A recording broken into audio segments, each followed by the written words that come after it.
come here, they try to do that pro-Palestine shit. It ain't fucking. Nobody's buying that shit. Get out of here. We're Honestly, Joy, there people are buying that shit. They're buying it to the point that they won't let Israel join the Eurovision Song Festival. So, and I'm happy that they allowed Israel in the Eurovision Song Festival, because I don't want that disgusting piece of shit religion to have dominance over the Eurovision Song Festival, because Europe is a Christian continent, and I don't want Islamic bullshit being able to do anything in Europe, okay? So I am happy that they're allowed to play in Eurovision. And I hope they win. I really hope Israel wins. I'm so done with this Palestine bullshit. I'm really done. I can't take it anymore. And I cannot stand it that they don't talk about how much Islam plays a role in this conflict. They literally wish up death on Jews. They don't want Jews to exist. They don't want the state of Israel to exist. And they also, there's also written in the Quran that Bani Israel shall rest in the land until the day of judgment. So why do they want the Jews gone there? Why do they wish up death on the Jews, while the Quran says that Bani Israel shall dwell in the land until the day of judgment? That's what the Quran says. So they should accept the Jews in the land. It's what their Quran says. It's not what my Bible says. It's what their Quran says. So I'll be honest. That pro-Palestine stuff is the reason why I'm so against it. It's like, I mean, I'm East African, right? And I have family there, and I also have family in West Africa. People haven't addressed the genocide that's happening in Africa, third world country, when it comes to Muslims going there and pretty much beheading people for their beliefs, right? Christian beliefs and stuff like that. They're doing that shit all over the fucking place. I don't hear nothing about that, right? So yeah, I don't want to hear none of that shit about no pro-Palestine bullshit, because I know what the fuck they're doing in Africa. Get out of here. These people are literally destroying the capital cities of almost every country in Europe. They're boycotting Christmas markets. You don't hear that in the news. I mean, you do hear it, but it's You're not a big literal news. And it shell. should be big news because it's happening all over Europe. They are even like taking prevention actions because Christmas markets are being destroyed because they ride their car in the Christmas market. They're taking prevention for that. That's crazy. Why do we have to do that? Because these crazy monkeys, Palestinian supporters, are driving their cars in Christmas markets. Stop. Why is Islam so violent? Why do they want to dominate the world? Because the Quran says it. Kill them all until, like, Allah, like, I don't know exactly how it was written, I read it, but they have to, like, kill everyone of us that denies Allah until Allah dominates the world. That's a lie. That's a lie. That's not a lie. It is a lie. That is literally okay. You want me to bring up the Quran? No, that it's in the sutra. It literally is a sutra in the Quran. No, it's a lie because you don't even know the verse. You don't even know what it says. I'm gonna get the verse. It's written. I'm gonna bring it. Yeah, I'll bring it right now. Give me a second. I'm gonna bring it right now. But if I expose the fact that you're uneducated about the verse, you're gonna have to accept it. You are gonna accept this. You are really gonna accept this. Listen. Give me a second. I'll find it. All right, Surah 2193, and fight them until there is no more fitna, disbelief, and worshipping of others along with Allah. And all and every kind of worship is for Allah alone. What's the verse? Surah 2193. Okay, let me read it. Surah 839. And fight them until there is no more fitna, disbelief and polytheism, worshipping others besides Allah. And the religion will all be for Allah alone in the whole world. But if they cease meaning worshipping other besides Allah, then certainly Allah is all seers of what they do. So fight until there is no more fitna and the religion will all be for Allah alone means fighting until the religion of Islam is dominating the whole world. That's literally what it means. Thank you. There you go. If you want, I'll take a screenshot of it and I'll put it as my PTR. No problem. Yeah, no, I know the verse. So okay, so let me quickly explain these verses. Muslims are commanded to fight until the only existing religion in the entire world is Islam. The fulfillment of this divine aspiration of Allah demands nothing less than the extermination of all those who do not accept Islam. That's what they mean. And gotcha. Do you speak Arabic? I do, yes. So let me ask you a question. You spoke for a while, just let me talk. So do you know what's the historical context of this surah? This is saying until it dominates the whole world, so there is No. But do you know what happened for this verse to be revealed? This is something. You don't know. You don't know. You don't know the historical context. Let me explain it to you. No problem. Let me talk. Wait, you're gonna say? Can you honestly there was clearly a war. There was clearly a war taking place between the Muslims and. Now you're muting me. I see. You are gonna say. Now you're gonna take me out. You don't want to hear a Muslim talk. Let him embarrass himself. Go ahead. Let him talk. Let him embarrass himself. It's so fundamental to my ass. It's the fucking words that's in your book. And you're trying to have us buy that shit. Nobody's buying it. You are gonna say that during war.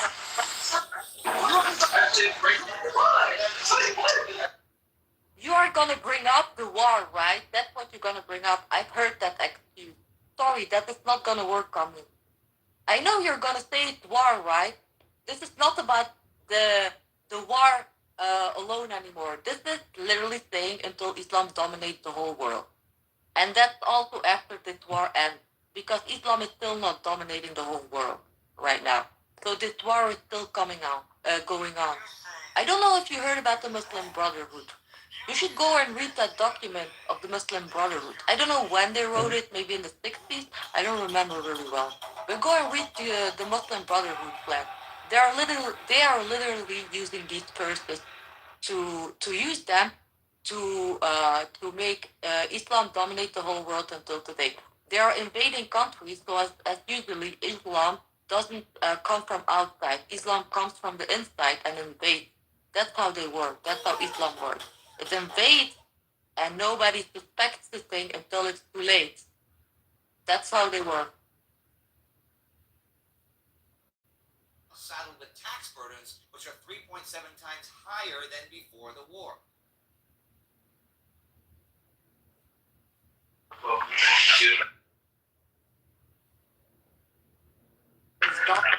I'm surprised that you've got replays on here, Miss Fatima. You're usually the one that always does replays off. But this is not my room. John made it, so I don't care. Oh, okay. And always, oh, you're uneducated. I hate it so much. If it's literally saying until, oh my God, like, it literally says, until there is no more fitna, no more disbelief, polytheism, worshipping others besides Allah, until there is no more fitna. And the religion will all be for Allah alone. Surah 8:39. Yes. That's what it's saying. So it doesn't matter if this war ended or not. The world is still not being dominated by Islam, so these verses are still relevant until today. So it is what it is. Muslims need to accept that their religion is violent. Can you believe this? Yes. I'm so tired of always, when I bring up these verses, they always talk, oh, this was during war. No, this is not about war. It literally says until the religion will be all for Allah alone. until the religion will be for Allah all alone. That means that everybody should be a Muslim, not only during the war.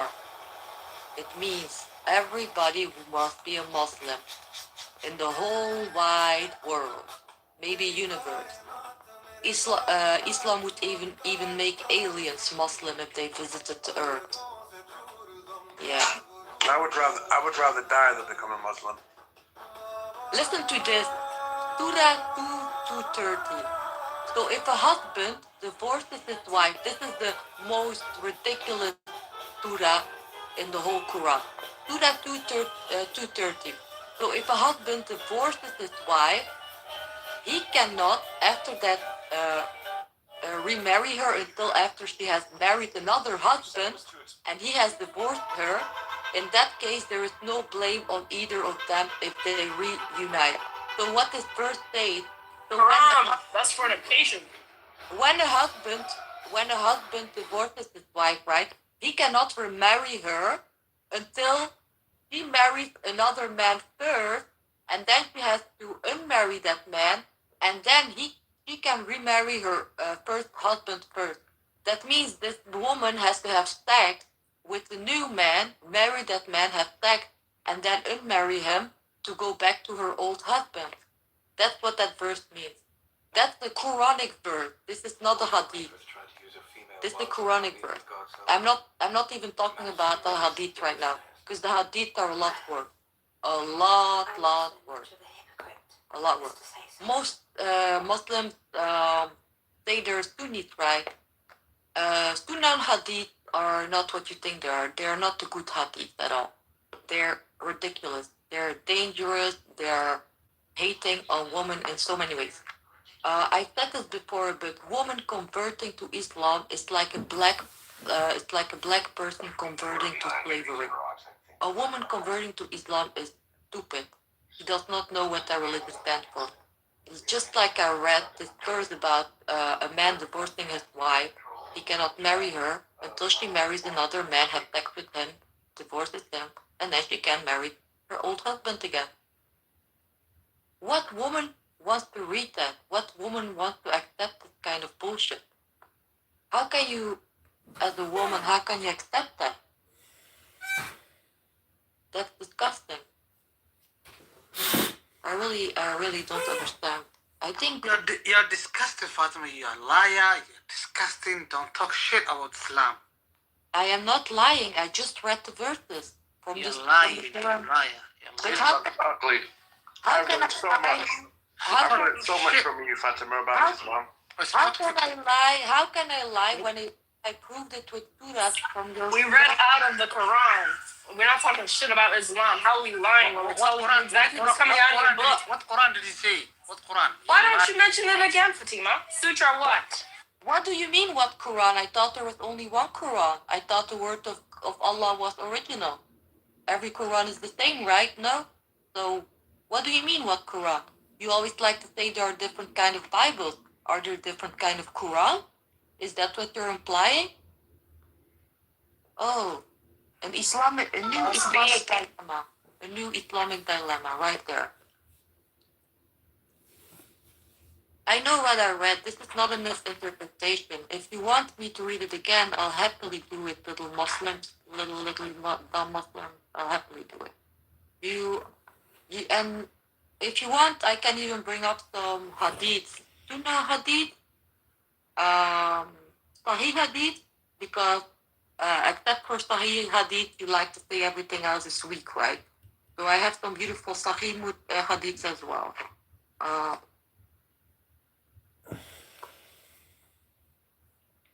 Yeah, they do not know. And of course, men defending it, right? Islam is a woman-hating religion.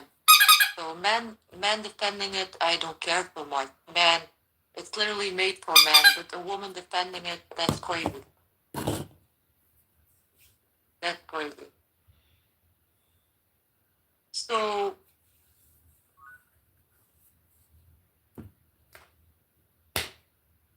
Are you putting me down? yes, because you weren't listening. What Quran say? Can you say? What do you mean, what Quran? There's only one Quran, so what are you talking There's about? no any Quran who say anything about that you say now. Like, Quran is You want me to read it again, or what? yeah, repeat it again, yeah. What exactly about Islam wanting to dominate the whole world, or about the woman? Yeah, the sutra you read. Women think. The sutra you read is something that he needs to hear because he doesn't have active listening. Because we already mentioned it. Okay, so Surah 2:30. Surah 2. Surah 2. Are you here to listen or are you here to speak? I'm listening to her. Okay, don't do that. Why don't you shut the fuck up, little bitch? Little bitch, shut the fuck up, because I'm here to get disrespectful. I'm talking Keep to trying me, little Fatima. bitch. Why are you tweaking here? This is in the fucking Palestine, you're about to talk to me You crazy. hate her. Shut up. Oh yeah, what are you gonna do? You gonna backhand me like you do all your bitches, all your 3 wives? Shut the fuck up, little bitch. I'm speaking Fatima. I'm not speaking to you. Fatima, what's No, but I'm speaking to you, bitch. Yeah, get that. Don't speak to me. Don't touch What are you gonna do? What are you gonna do? What are you gonna do? What are you gonna do? Nothing. Fucking nothing, little bitch. All right, can I? Fatima, yeah. What surah? Number. Surah number. All right. Surah 2:230. What's that? 230. That's Surah 2:230. Can you mention the name of the surah? Because every surah has a name. Yusuf Ali. Surah to Yusuf. Yusuf Ali, Surah 2:230. Okay, Surah to Yusuf. Go on. Let me read it. So if a husband divorces his wife, What ayah? What verse? but let me read it. So I'll take a screenshot of it so you can see it. So if a husband divorces his wife, he cannot after that remarry her until after she has married another husband and he has divorced her. In that case, there is no blame on either of them if they reunite. So she has to marry another man, have sex with him because that's what they have to do when they marry, and then they have to divorce with consent from the new husband so she can remarry her old husband again. Beautiful verse. This is the worst verse for a woman in the whole Quran. This is the worst woman-hating verse. A woman has to remarry another man, have sex, so she can go back to her old husband. Yeah. Surah, this is one of the most unethical religious decrees ever fucking issued, actually. That's not true. You're taking it out of context. Go to the verse before. Allah specifies that in order for the wife to reunite with her husband, she has to first marry someone who in turn has to divorce her again. To fulfill this fucking condition of Allah, many desperate couples engage to serve of Muhalil. This literally means one who makes lawful. Bro, you don't know the Quran. Stop You're talking. taking it out of context. But there is no context. When she divorces her when the first husband divorces her, she cannot they cannot remarry until she marries another husband, and she has to have sex with her. And then the husband with consent has to divorce her so she can remarry her old husband. That's it. There is nothing to interpret it. There's no other interpretation. This is literally what it means. End of story. I read it. Point. Simple. But Stop. I'm an Islamic scholar. Stop making excuses all the time. Stop. Oh, I'll do it. Stop trolling. Bro, I thought you knew that. I thought you knew it was me. I was not looking at the screen. I was talking to you. Why are you laughing? You're saying that she's taking it out of context. Why don't you clarify it since you know so much? Okay. You're laughing. You're laughing, but she's actually trying to explain it, and you're not even actually bringing anything. And I just Why want don't you do that? to add one thing to what Fatima said. This is called halala. It is practiced in India. It is practiced in some parts of Iran. It is practiced in Pakistan. Yeah. And the halala is done with mostly the guys who sleep with these women are the mullahs of the mosques. Some of these mullahs have slept with over 200, 300 women, and they charge money for it. You have to give money to the mullah to sleep with your wife if you want to take her back. How shameful. What a fucking disease of a religion. You do not know the religion. This is not relevant what you're saying, because according to your Quran, it's allowed. So whatever. If a Take it man, out of context. it's allowed. It's allowed. Yes, it's allowed. Your Why Quran- didn't you find the context, motherfucker? You keep saying taking out the context. Why don't you find the context, motherfucker? You keep saying Yeah, Allah literally says if you divorce your husband, the woman has to marry another husband first before she can remarry her old husband. So she has to have sex with another husband first, and that husband actually have to give consent to unmarry her so she can remarry her old husband. That's So what we Allah. change the narrative. That's what Allah wants. All praise to Allah. All praise to Allah. Allah is such a merciful God for women. Really. That's a weak chain of narrative. If you look at the Hafsir of Surah Yunus, it says Abu Bakr Bachabazi. Let's invite El Normo up. I'd be interested to hear what El Normo thinks about Islam and the treatment of women within this religious context. He's gay. He doesn't like women. What did you just say? El Normo's gay. He doesn't like women. Are you projecting, Sheikh? Are you a homosexual? know what he likes. Oh, hey, Al-Normi. Hello, Al-Normi. How are you doing, Al-Normi? I'm sorry, is he gay because he likes grown women, unlike your prophet who likes children? Sorry. He's Oh, I'm gay sorry. because he doesn't support Palestine. Joy. No, I said I'm here for the disrespect. Man. Palestine? What's that? I don't know Palestine. I don't see Palestine. We got El Normo in the house. We caught a big macher. That's what I just did. What are you gonna do? Give me two Please black guys don't. like your three wives? Get out of here. I'm not even Muslim. Yeah, Joy, I was trying to tell you he's not a Muslim. He's my friend. He's just trolling. Oh, okay. Well, I'll chill out. You're doing a great job. I love the energy towards Muslims. Because even if you read it perfectly, the Muslim will say you're taken out of context. Yes, Angie, I like that comment. You're right, Angie. They're always coming with this claim. It's out of context or it's a weak hadith. It's strange. It's strange that every controversial thing is always out of context or it's weak.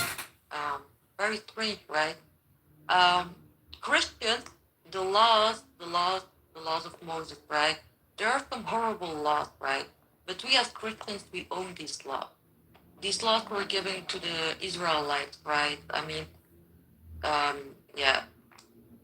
Does my account look more Muslim now?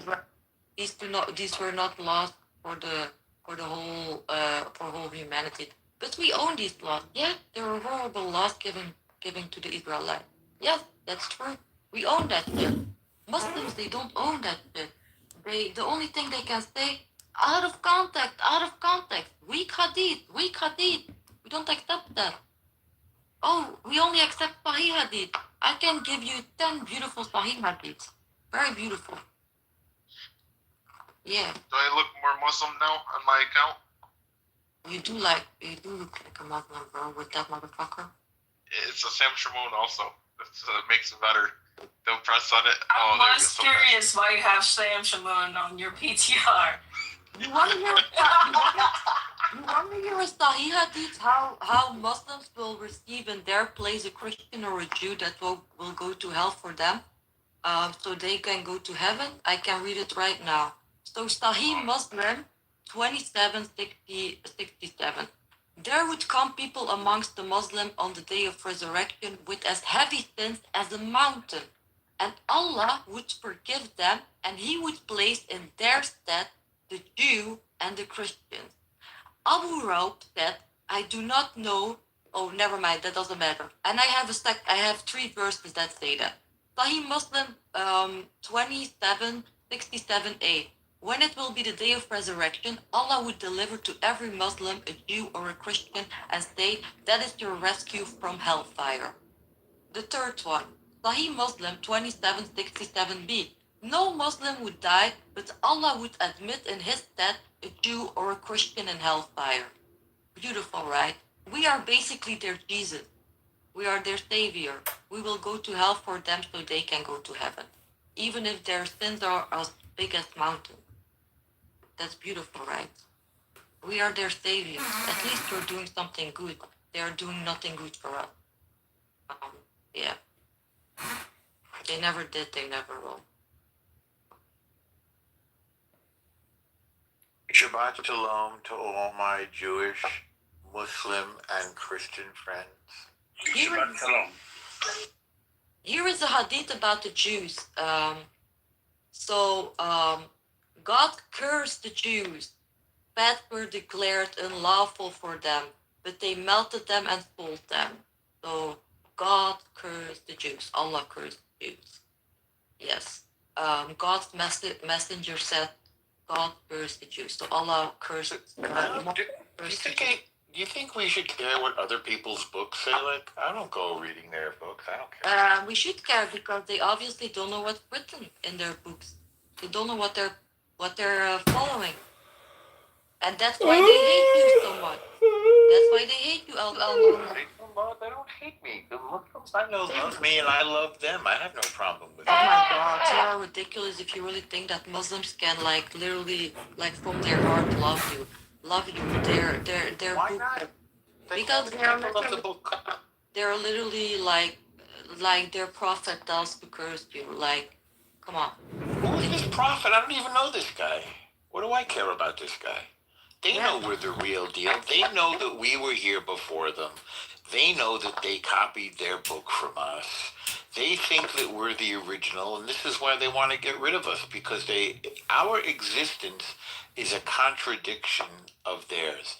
And that's okay. I don't care if this is a problem for them or not. If they don't bother us, then I don't bother them. I have no Jewish people like, hey, you want to believe in XYZ? Go ahead. This is not our problem.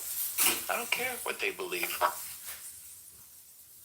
Yeah, you should care because they hate you for it. So look, they believe in.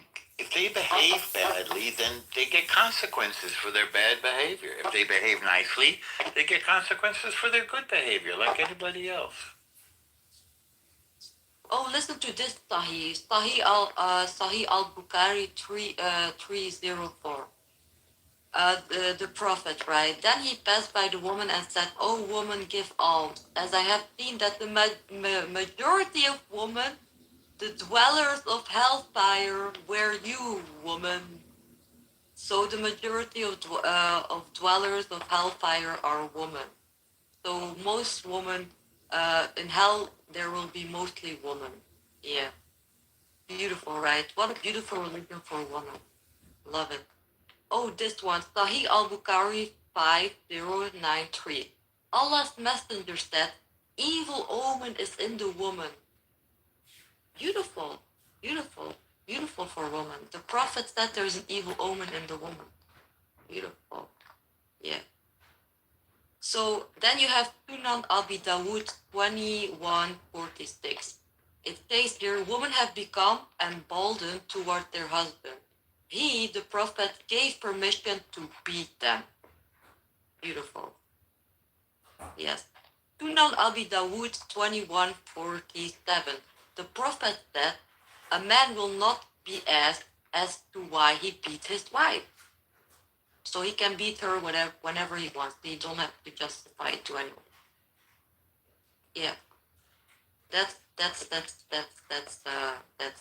Islam. That's Islam. I don't think there are a lot of Muslims here. Ramzi, you don't need to come up because you are not being serious. I don't want to talk to you. Ramzi, I'm just saying. Fatima, hello. Oh, hello, Michael. Hi, Fatima. If you don't like the religion of Islam, just leave it. I am not a Muslim. Okay, so good for you. Yes, very good for me. And I was never a Muslim. I never took my Shahada. My parents didn't raise me in any religion. Alhamdulillah. Alhamdulillah, I was never a Muslim. Alhamdulillah, thank you, Mom and Daddy. Really, I'm thankful for that. Ramzi, I literally gave you the verses from the Quran. I literally gave you the Hadith with the number. Sahih Hadith. I should educate myself. I think I just educated you. These things are literally written in your Hadith. And the story. I am not making this up. It's written there. It's still there, and it will always be there. So stop making excuses. Stop being apologetic for your ugly ass motherfucking Prophet Muhammad. Please be upon him instead of peace be upon him. Yes. I hope he burns in hell. Do Muslims have any rules about eating waffles? No, I don't think waffles were a big thing back in the Prophet's day. Oh, okay. Well, that sounds cool. Why are you so interested in waffles? Why don't Well, you? If you love waffles so much, why don't you just come live in Belgium and eat some good real waffles? well, have a waffle maker here, and when I see you, I often think of waffles because you're in Belgium. Yeah. Did you have any waffles today? If you've never been a Muslim a single day in your life, how do you know all these things about this religion? Because I grew up, my family is, I have Islamic family, so I grew up around it. I've never been a Muslim a day in my life, like, but did they abuse you? Like, did they mistreat you? in our country we have this thing called newspapers, and then in the newspapers we read about it. And we also have this thing called books. Do they have books where you live, Michael? We read books in my country.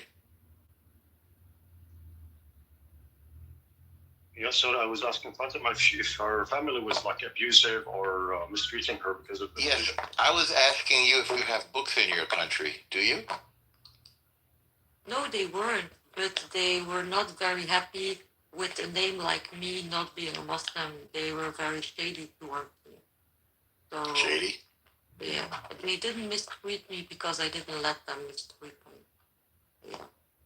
So, how about that? Hey, Michael, are you a Muslim? I think that, yeah, my understanding is that Muslim societies have a lot I'm of curious problems. about something. Is it true that you guys have a book that's very much like our book that was written 2,000 years later? Is that true? Huh? What? You mean like religious texts? Quran. Oh, you want to hear how Muhammad married? Why Muhammad married little Aisha? No, I want to hear how he feels about the fact that they copied our book. Is that Which book? The Quran? I think it's an insult to say that they copied the Christian book. Why is that insulting? Because it's really not like it. We're not talking about going around killing people. Don't you have all the same Don't you have all the same characters with the same stories?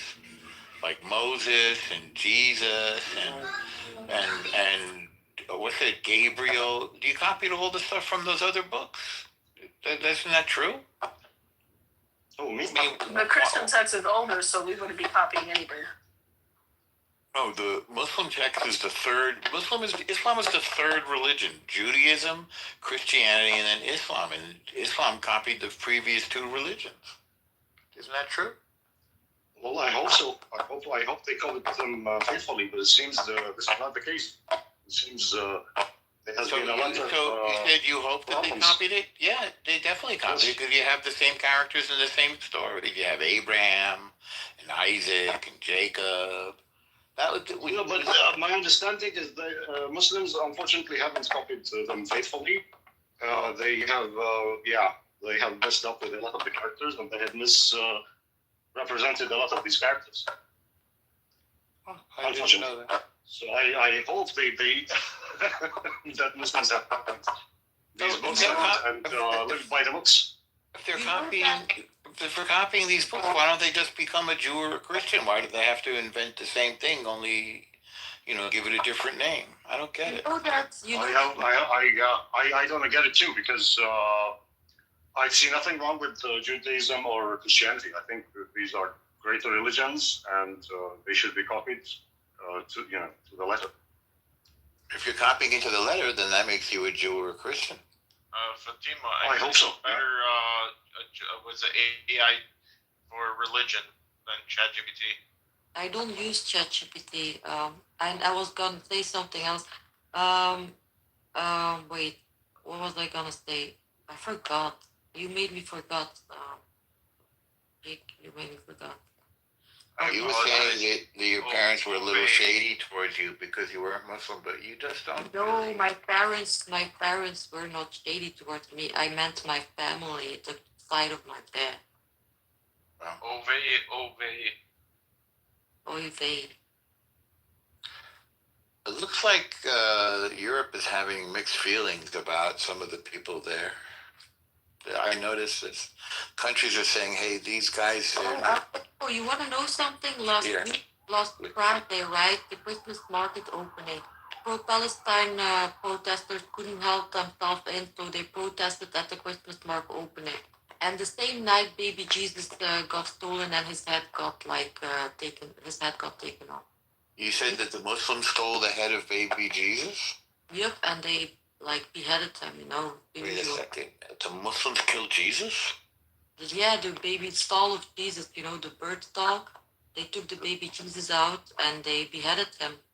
And I thought Jesus was a prophet in Islam. Yeah, exactly. I don't understand. So they killed their prophet? They apparently they killed the man that will judge them on the day of judgment. This doesn't look good. It doesn't look good for them. It doesn't look good at all. Why do they attack the Christmas markets? Is it because they don't get presents? Maybe that's why.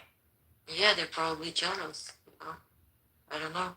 Maybe if we give them presents, then they won't attack the Christmas market. I think with social benefits, we already give them enough presents. So I don't think they deserve more presents. Not even some mittens or something, or some waffles? The only present I want to give them is a ticket to Gaza. A ticket to Gaza? Yes, that's all. That sounds good. I hear there's free parking in Gaza. And there's probably a lot of parking as well now because Israel whole Gaza, Well, a lot of people were saying around the world, free parking in Palestine. So they got free parking in Palestine now. Yeah. From the river to the sea, Palestine, I do not see, and Israel will be free from. Make Gaza Jewish again. Reuben, this is not funny. There were several Jewish communities historically in Gaza, and the synagogues are still there.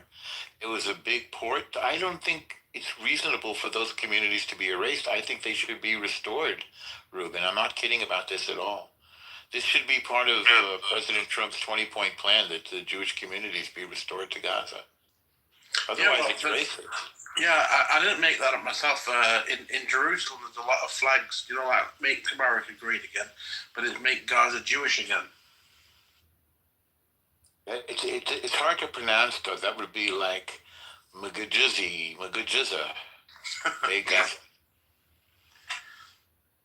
But if they don't hate Jews, then they have to restore the Jewish. I think it's not fair, and it's genocidal what happened to the rights of the Jewish people in the Middle East.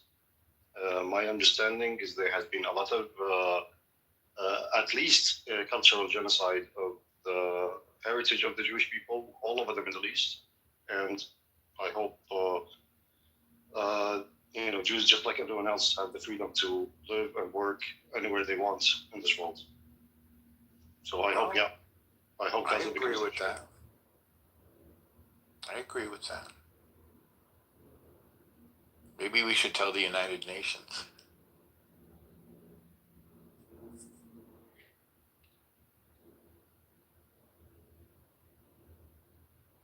Anyway, Hanukkah is coming, and everybody can eat donuts on Hanukkah. So you can switch from waffles to donuts, Fatima, next week.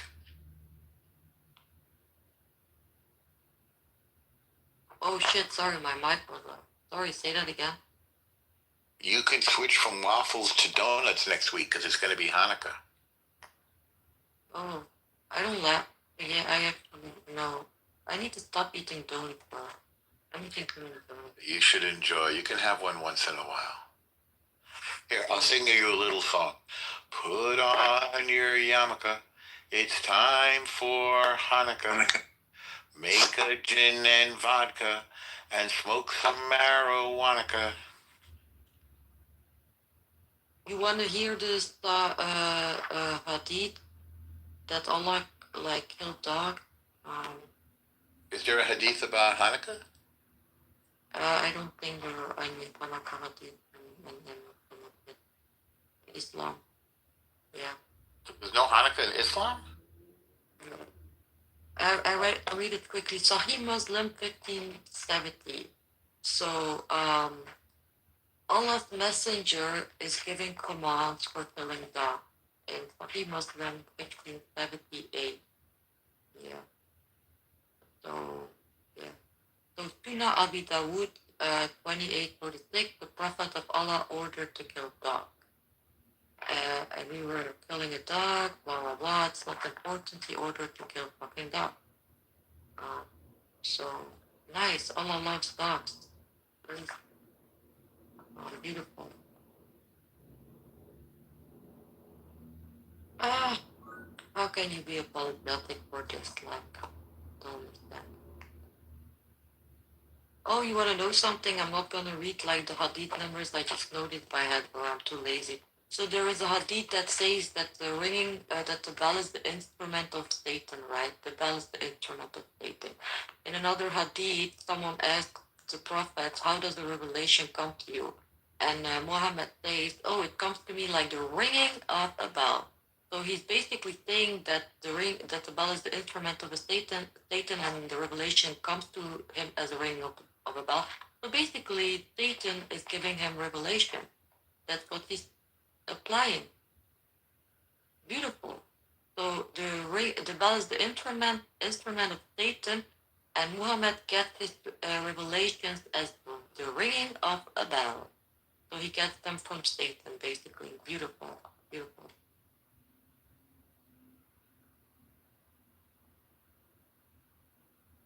There's a hadith that says that if you dream about something and it doesn't come true, it's not from Allah. And then there's another hadith that talks about he dreaming twice about Aisha.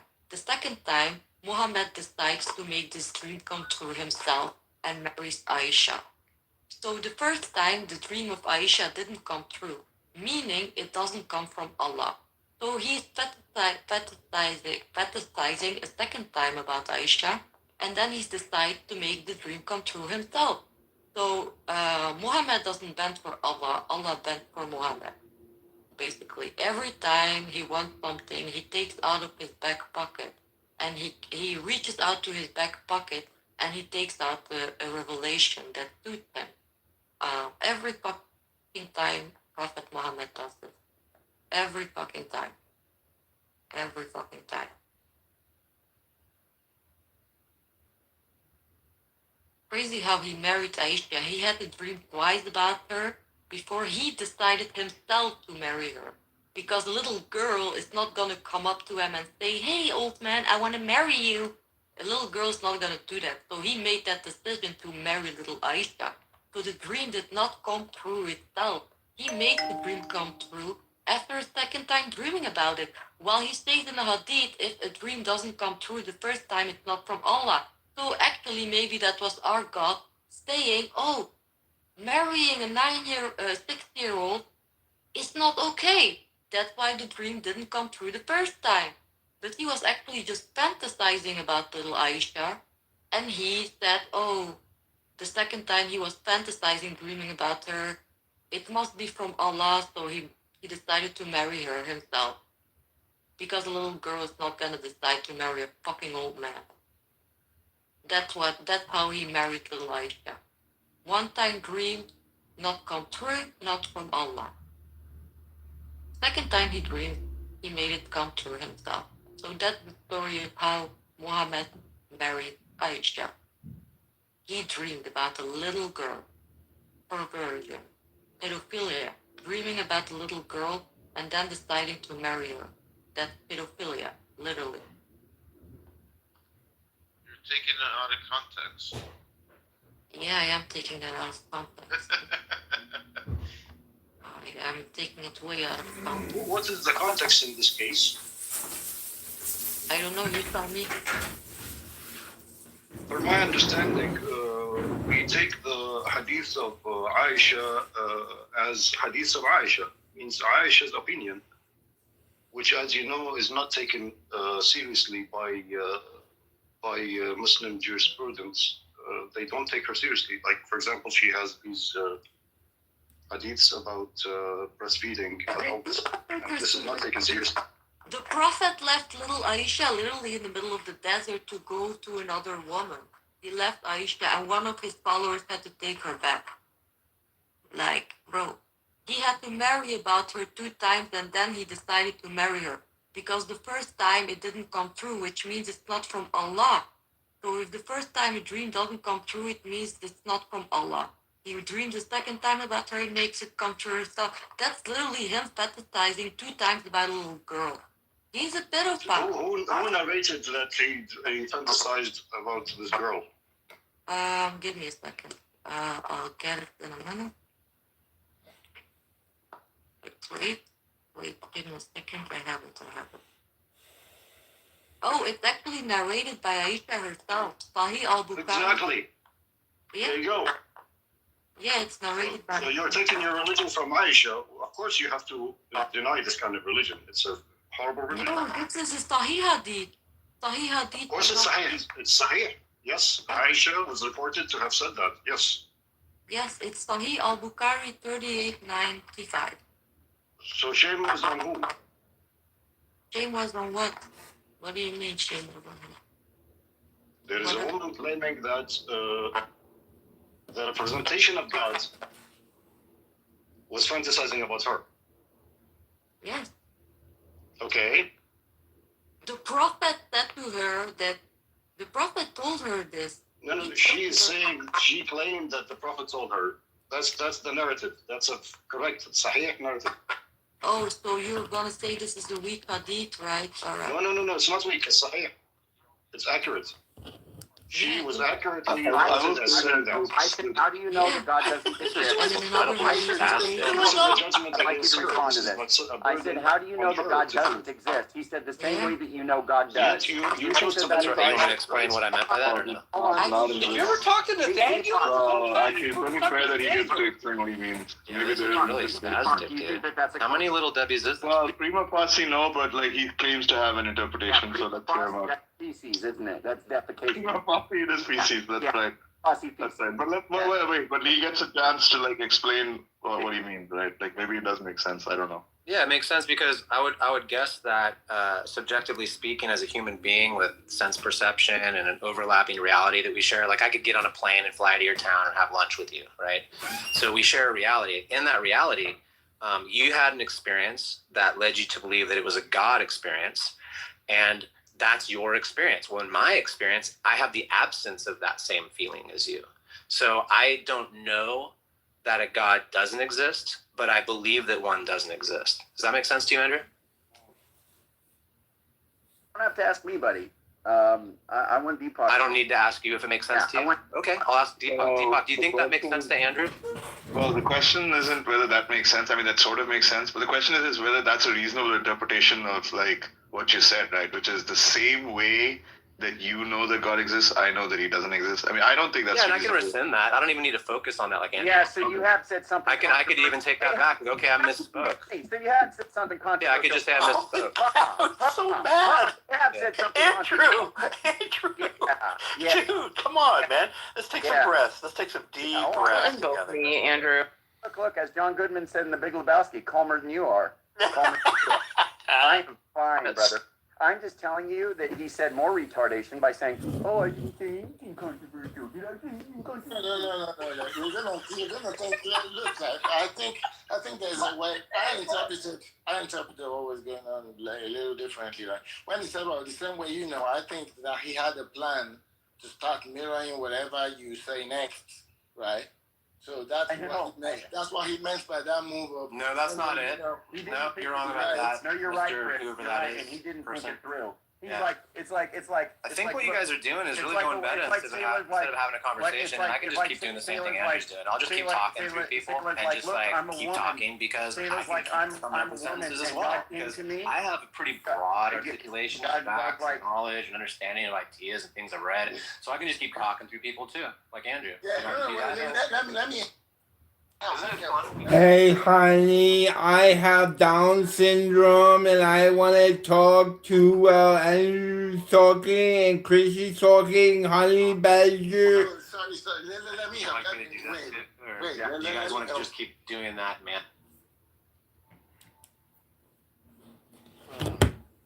Jacob, did You guys want gonna say do that? something? Jacob, Honey, Andrew, stop. Jacob, Honey, Under stop. Jacob, You're gonna have a conversation. the sunnah of the prophet. I don't understand what you're saying, that Aisha is not a credible source. Is that your argument? No, the hadith is authoritative. Yes, it is authoritative, and it says that Aisha said that's it.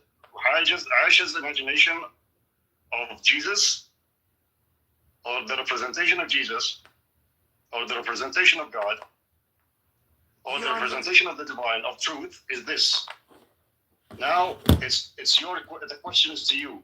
Do you really believe that? So obviously, you seem to be believing it. Is there something wrong with you? Like, have you taken wine tonight? There is something. Do you want to understand Muslims or not? Of course I do. There is 1.5 billion people who are Muslims. If you want to understand them and coexist with them, you need to understand them, like truthfully understand them. We don't want to coexist with Islam. We do not want to coexist with Islam, not at all. We want Muslims to know what's written in their fucked up hadiths and in their fucked up Quran and what their fucked up prophet did. Police be upon him, piece of shit. Police be upon. Yeah, they take the Sahih, the Bukhari, and the Muslim Sahih corpus authentically, and they know it's embarrassing, but he tries to downplay it. He says this is not narrated by the Prophet himself, which is true. It's narrated by Aisha. But the bottom line is Aisha is taken very seriously. And many of the hadith are narrated by, many of the sayings are narrated by her. So they would have to throw, if she's not authentic, then most of the sunnah is not authentic. And this guy's just a liar who's trying to apologize for a pedophile. Yes, disgusting. Disgusting. I know they're always trying to be apologetic to fucking pedophilia. What the fuck is wrong with these people?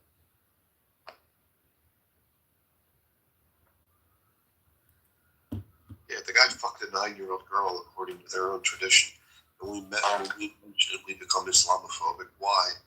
All we're doing is reading from their texts. Sahih Bukhari, Sahih Muslim, authoritative, authentic hadith. Married at 6, consummated at 9, and narrated by Aisha, and with a proper vein of narration, which is authentic. So you can go fuck yourself, dude.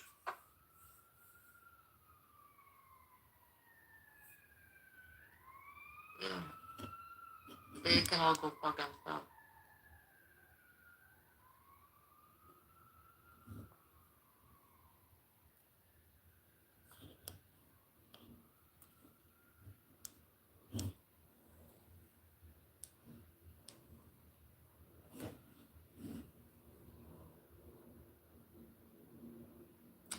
Well, welcome back to another exciting episode of Fatima versus the Muslims of Islam, otherwise known as the Mohammedans. A Friday night banger full of fun, enlightening education, debate, and, this is war. And make no mistake about it, that my favorite restaurant was torn down, a mosque was put up, and now all these illegal alien Muslims have citizenship, and they're driving Ubers and having families and taking welfare subsidies. It spreads like a mind virus. And how do you defeat a mind virus? Fatima, our secret weapon. Bro, I'm trying. I'm trying. I'm not so educated. I'm not so educated when it comes to Islam, but I know the verses that are bad.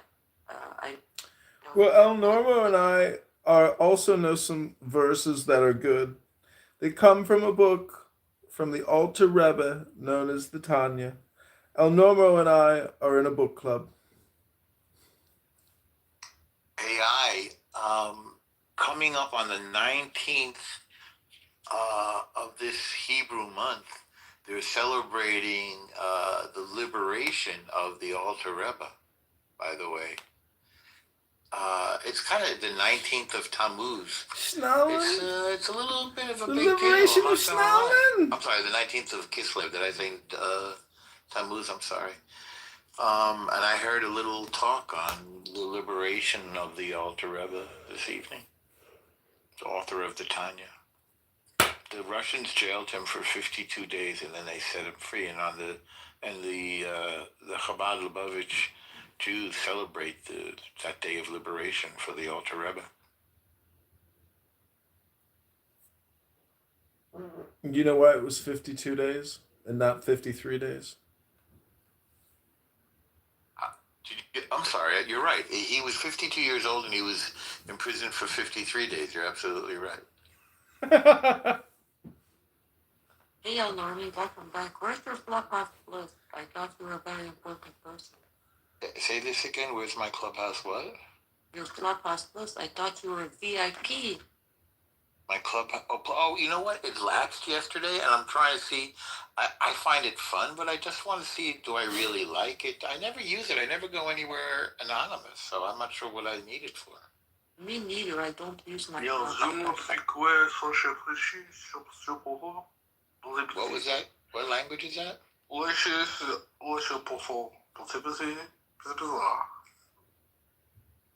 Basha Batuha Sika Manachi? No, Shishe Shahusha? Why did you interrupt our conversation?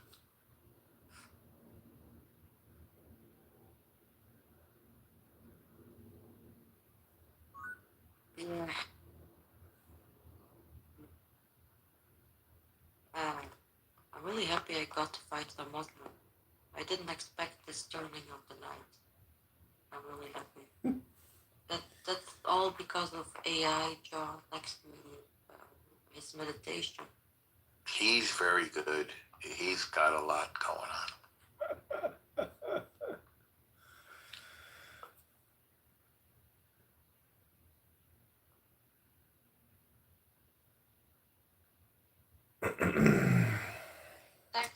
Thanks to you, I had the chance to fight the Muslim. El Normo. Defending the Islamic positions. El Normo, why can't we put on our tefillin during Shabbos? Good Shabbos to everyone. It's considered a kind of work. It's kind of funny. You don't put on tefillin on Shabbos. Is it because the Shabbos bride is like the tefillin, no need to put it on twice? Oh, I like that interpretation.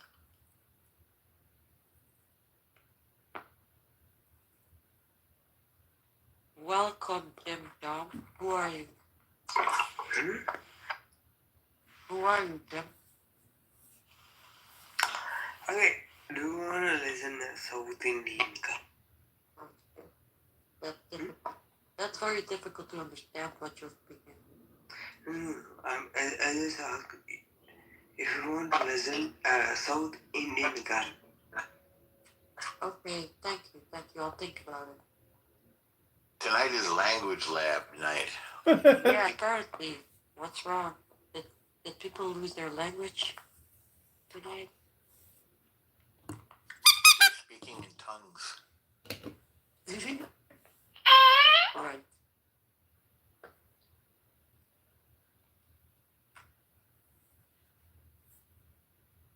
Oh, I feel like fighting more on Muslims. I'd like to fight Muslims.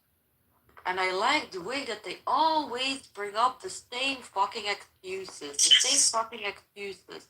Oh, it's during war. Oh no, it's out of context. Oh no, it's a weak hadith. We don't accept it. But what about the people who do accept the hadith?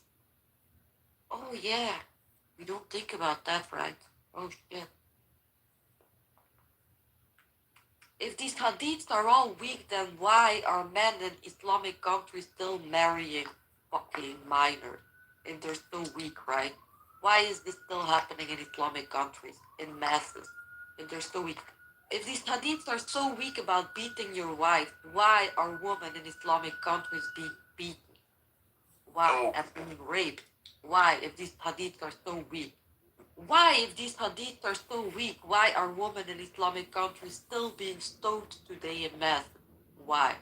If these hadiths are so weak, why, if there is a natural disaster and women are going in under the rubble, men cannot take them out because they're not allowed to touch them. If these hadiths are so weak, why are they not taking the woman out from under the rubble?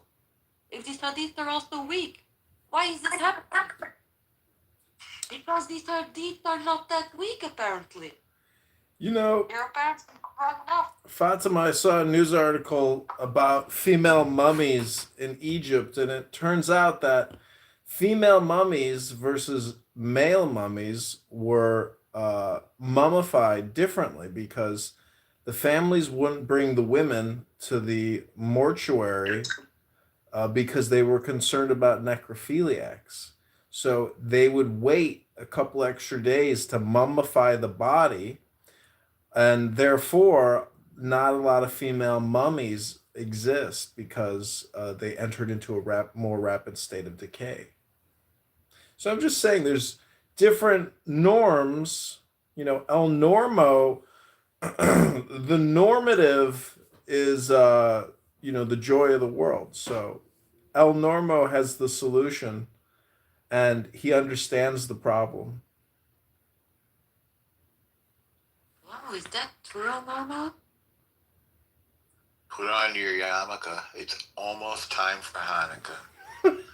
Oh, check out my yarmulke. What do you guys think about yarmulke? I haven't read the photo. I'm thinking about getting this one for Hanukkah this year. You know, you want to know something abnormal? What Amir said to me yesterday? He cannot read statistics, right? So he was reading statistics of rape victims in Belgium. He was not reading them right. But anyway, the point at the end, the point that he was making, that Belgium is the worst country for women being raped than Afghanistan. Yes, he literally said that. The Muslims are going there right now? He literally said that. Amazing, right? Amazing. How apologetic, how far they go. How far they go. How fucking far they go. These people are living in our country. They are living in our countries. You know that? These dangerous people like Amir are living in our countries. You know that? That is so dangerous. The threat.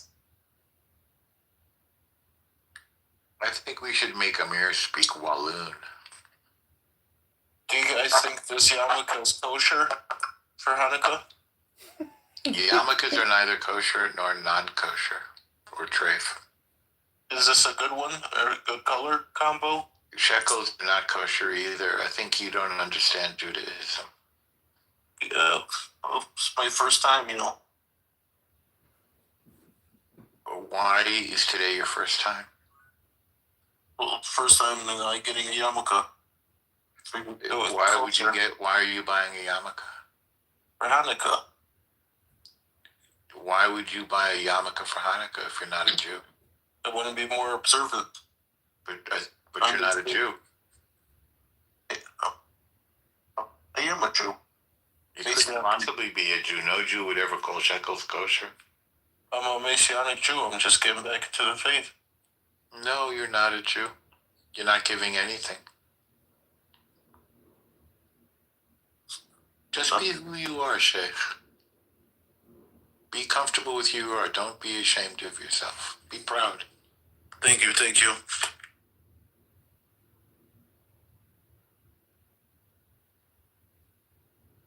You know, the saying, like, you walk a mile in someone's shoes, you understand them? What if you walk a mile in their yarmulke? Still won't be a Jew.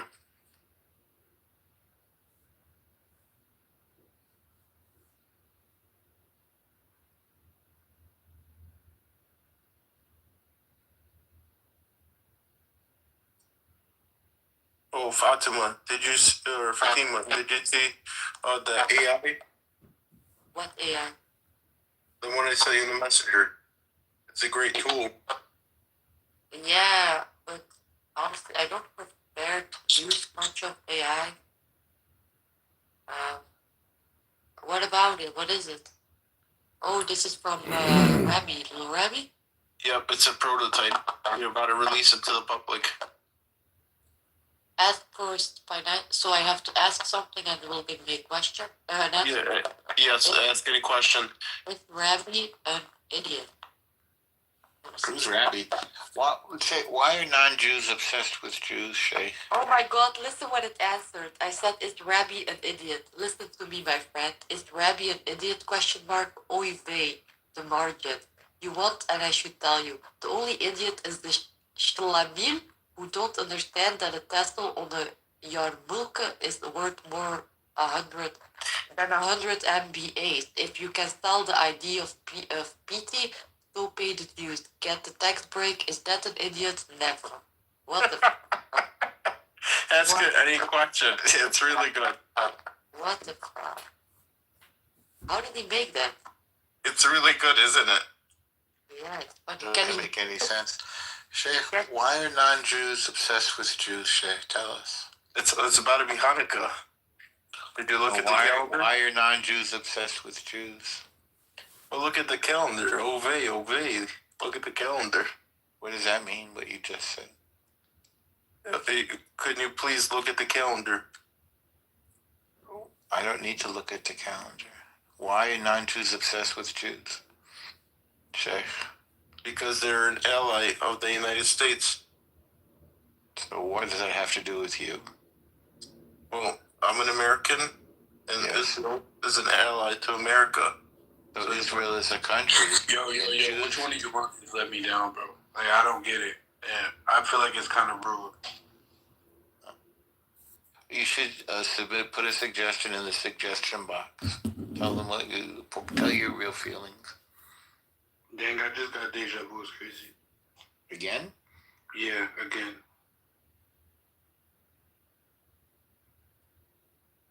Oh, I wanted to ask you something. Can little Rabbi read the questions that are being asked somewhere? No. Oh, too bad. I would love for him to read the questions and ask. Well, I'm not sure just yet, but this is going to release near future. This AI and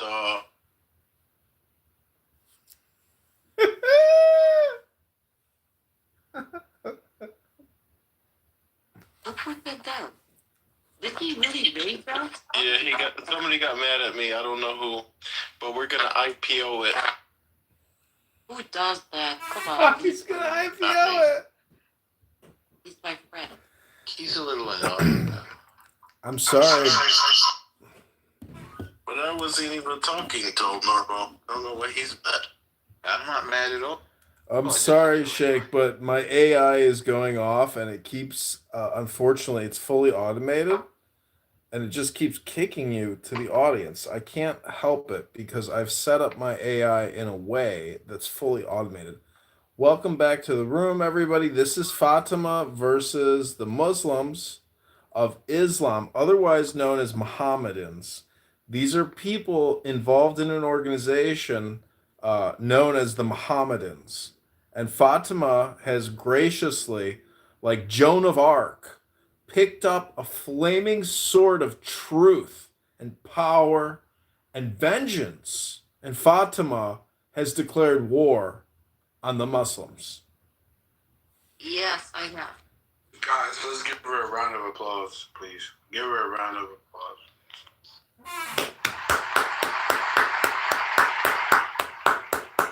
Mazel tov, Fatima. Mazel tov, mazel tov, Mazel tov. I will not let you guys bash her. Okay?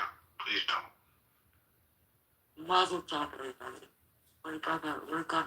We are gonna destroy Islam from the inside out, because Islam destroys places from the inside out. Some people might call that an enema, but what I like to call this is an exploration of the soul by a pro, Our Lady Fatima.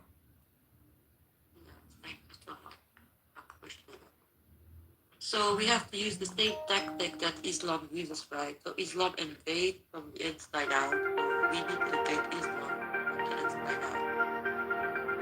We need to destroy our business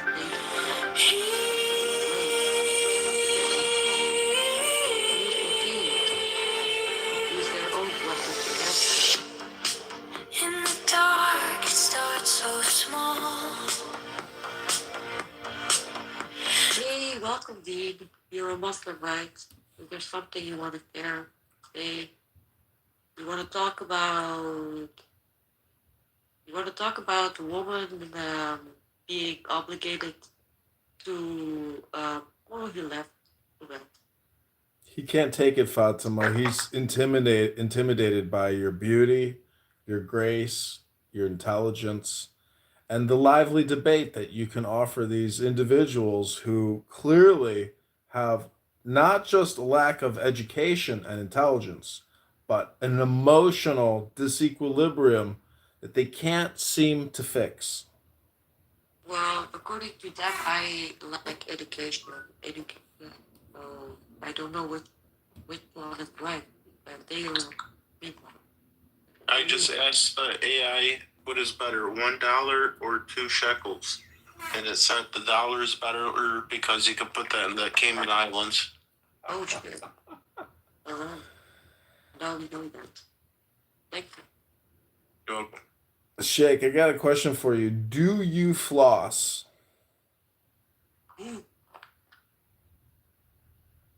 That's a really good question. What do you mean, floss your teeth? Yeah, does he floss his teeth? Of course. Why of Israel? Can you floss your teeth while talking on Clown House? Not when I'm on Clubhouse. For me, it's very difficult to floss my teeth because I have these permanent restrainers behind my teeth, right? So it's actually very difficult to do it. Do you have a water pick? Oy vey. You have what behind your teeth? Permanent restrainers. Really? She's got a metal bracket to get those teeth straight. I wore braces, and after my braces, they gave me permanent restrainers. So my teeth over there. Oh, well, somebody move Sheikh to the audience. You never take it off? Sheikh, oy vey, something happened. You cannot take it off. It's a little iron-like piece that they stick on your teeth from behind. I know what you should use. I actually have one. You should use a water pick. That works really well. So the best thing I can use is actually just like this toothpick. I don't know, but I don't know how to say that in English. Yeah. Oy vey. I recommend the kosher too. Oy vey. I don't even know what oy vey means. What is oy vey? I don't know. He's speaking in tongues. Come on, just tell me what oy vey is. I've heard that before. I know it's something Jewish. What is oy vey? I don't know, something Jewish. El Normo, be educational. I'm asking you as a teacher. Why can't you be a teacher and teach me something? I'm teaching you about waffles and French fries. What is oy vey? It's just an expression. Yeah, but what it's like, do you have something to compare it with in English? No. Okay. Fair enough. Can you teach us some Belgian? Sure, what do you want to know? Just speak some Belgian to us. But give me a subject. Okay. Talk Friday night going out for dinner. Oy vey means oh no. I'll just make up a story. Dus ik ga vrijdagavond uit met Pijn. Dinner met groepsdieners. En wij gaan naar een leuke bar en wij gaan ons heel zwaar amuseren. Wij gaan zeker en vast een nachtje doordoen. Wij gaan proberen om niet in contact te komen met Moespolen. Want jij It wil sounds better than Dutch, actually. It's a little smoother than Dutch. Oh yeah. Really? I don't know. Yeah. I like Flemish more than the Dutch accent, honestly.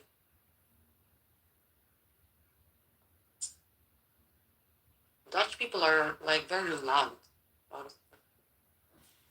They're very what? They're very loud. Oh.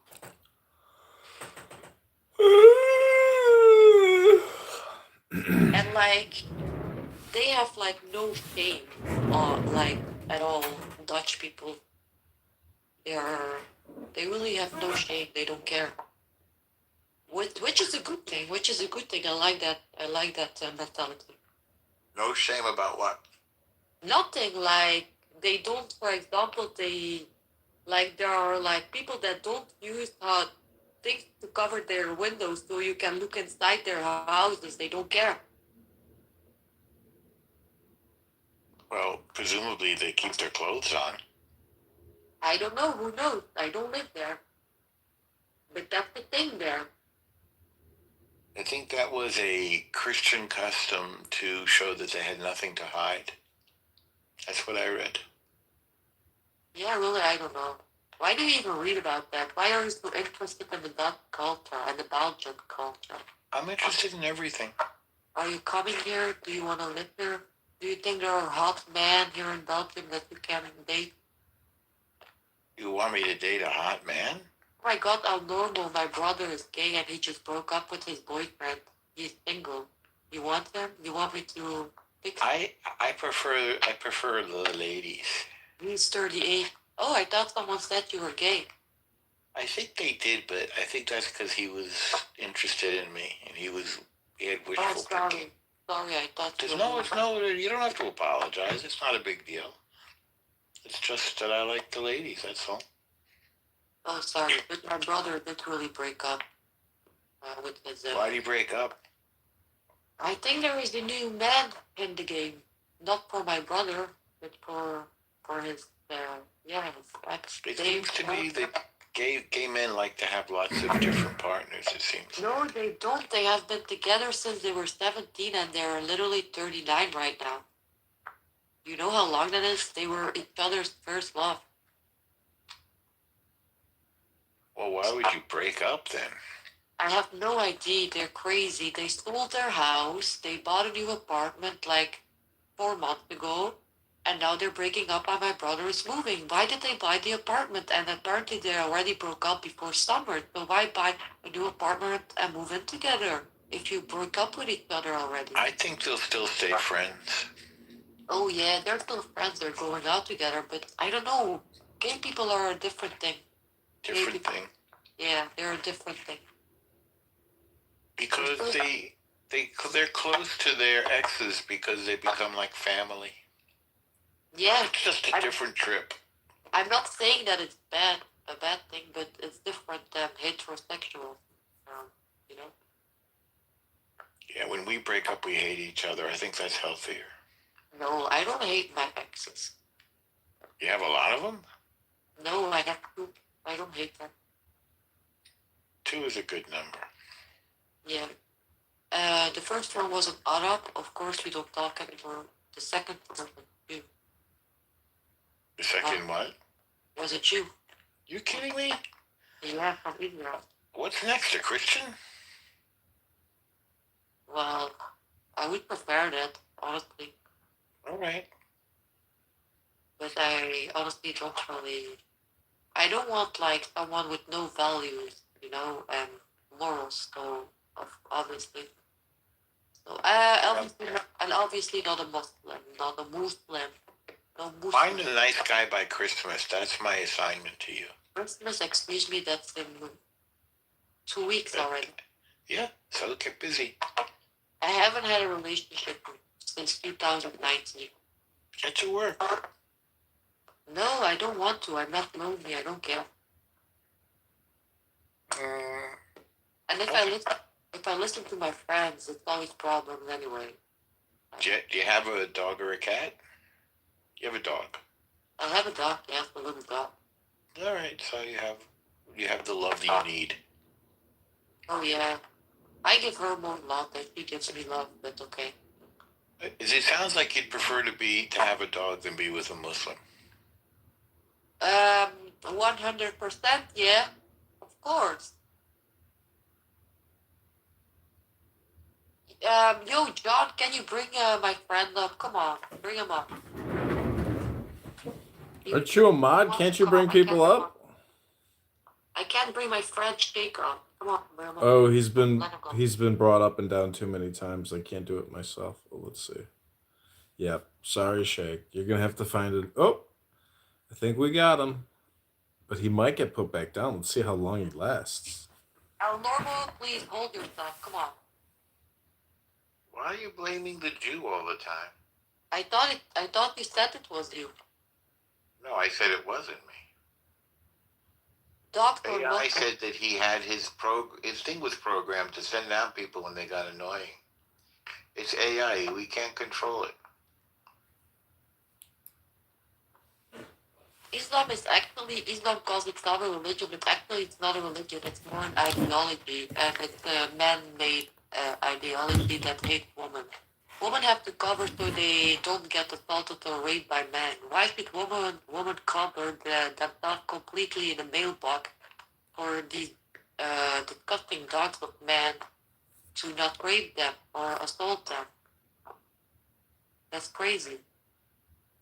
I hate these mailboxes that they wear, you know? Why would you as a woman, which woman actually truly wants to wear that fucking mailbox?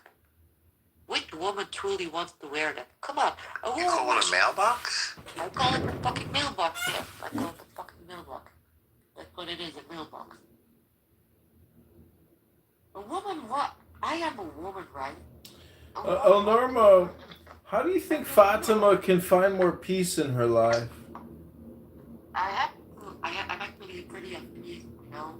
Everybody has his worries from time to time, you know? But yeah, I am pretty Well, I mean, you know, after the war is over and you've exhausted your sword, Fatima, what are you going to do to bring more peace into your home? But I am pretty in peace, especially when I'm by myself. I'm very in peace by myself, you know? Why do you think I'm not in peace with myself? Because I'm attacking Islam? Yeah, I'm just saying because you're fighting a war right now against Islam and the Mohammedans, the Muslims. But after the war is over, how are you going to relax? And what does it mean, the war over, that Islam is gone? No, it just means you've exhausted yourself from battle. It's time to re-energize. If Islam is gone, I will take the biggest trip of my life and celebrate it everywhere I go.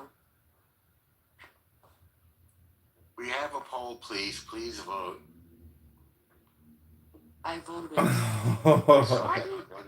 Why did you take Muslim, El Normo? Because I'm a liberal. Do you know that Muhammad ordered to kill dogs? He genocided dogs. He literally ordered to kill like dozens of dogs. That sounds terrible.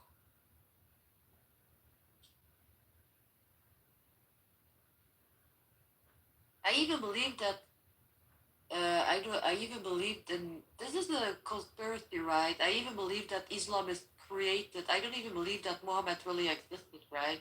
So I believe that Islam is created to distort the world in some way when the time passes. Because this is not a normal religion. That you cannot tell me that Muhammad actually all did these things. That's crazy. He never existed, bro.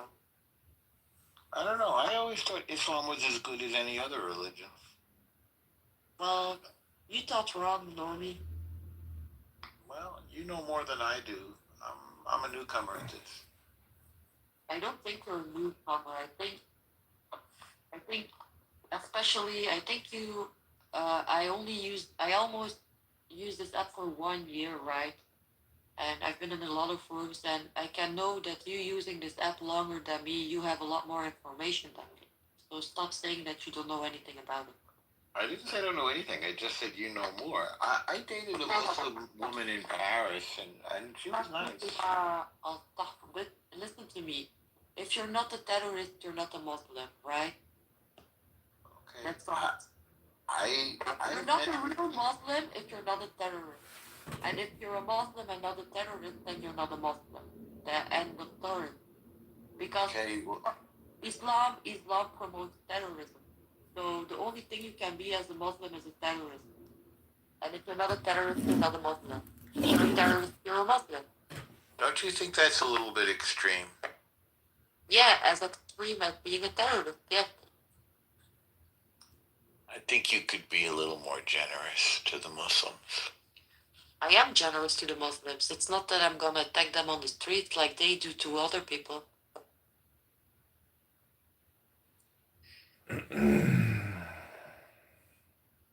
These are just words. I am attacking with words. They are literally attacking physically on the street, everywhere. Do Muslims celebrate Christmas? No, they destroy Christmas markets in Europe and the big cities. That's what they do. It sounds very hostile. I was just at a Christmas market in Europe. Oh, really? It was really nice. It was really fun. Where were you? Which country? Which country? I was in England. And which city? London? I was in London and I was in Exeter. Did you see like the prevention that they took so Muslims don't ride their car in the Christmas market? Did you see that? No, I didn't notice, but maybe they put big concrete blocks. Yeah, they did. Exactly. Yeah. That's what I'm talking about. Oh.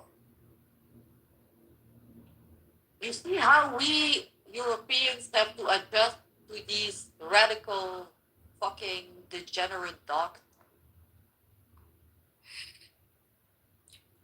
Well, I don't know what to say about this. You don't have to say anything about it. It's okay. I don't expect a response. We're going to have a Muslim mayor in New York, I think. I don't know if he's practicing, but I hope he doesn't attack the Christmas market. Yeah, you know how Mamdani is gonna make strip club more inclusive for Muslims? Make what?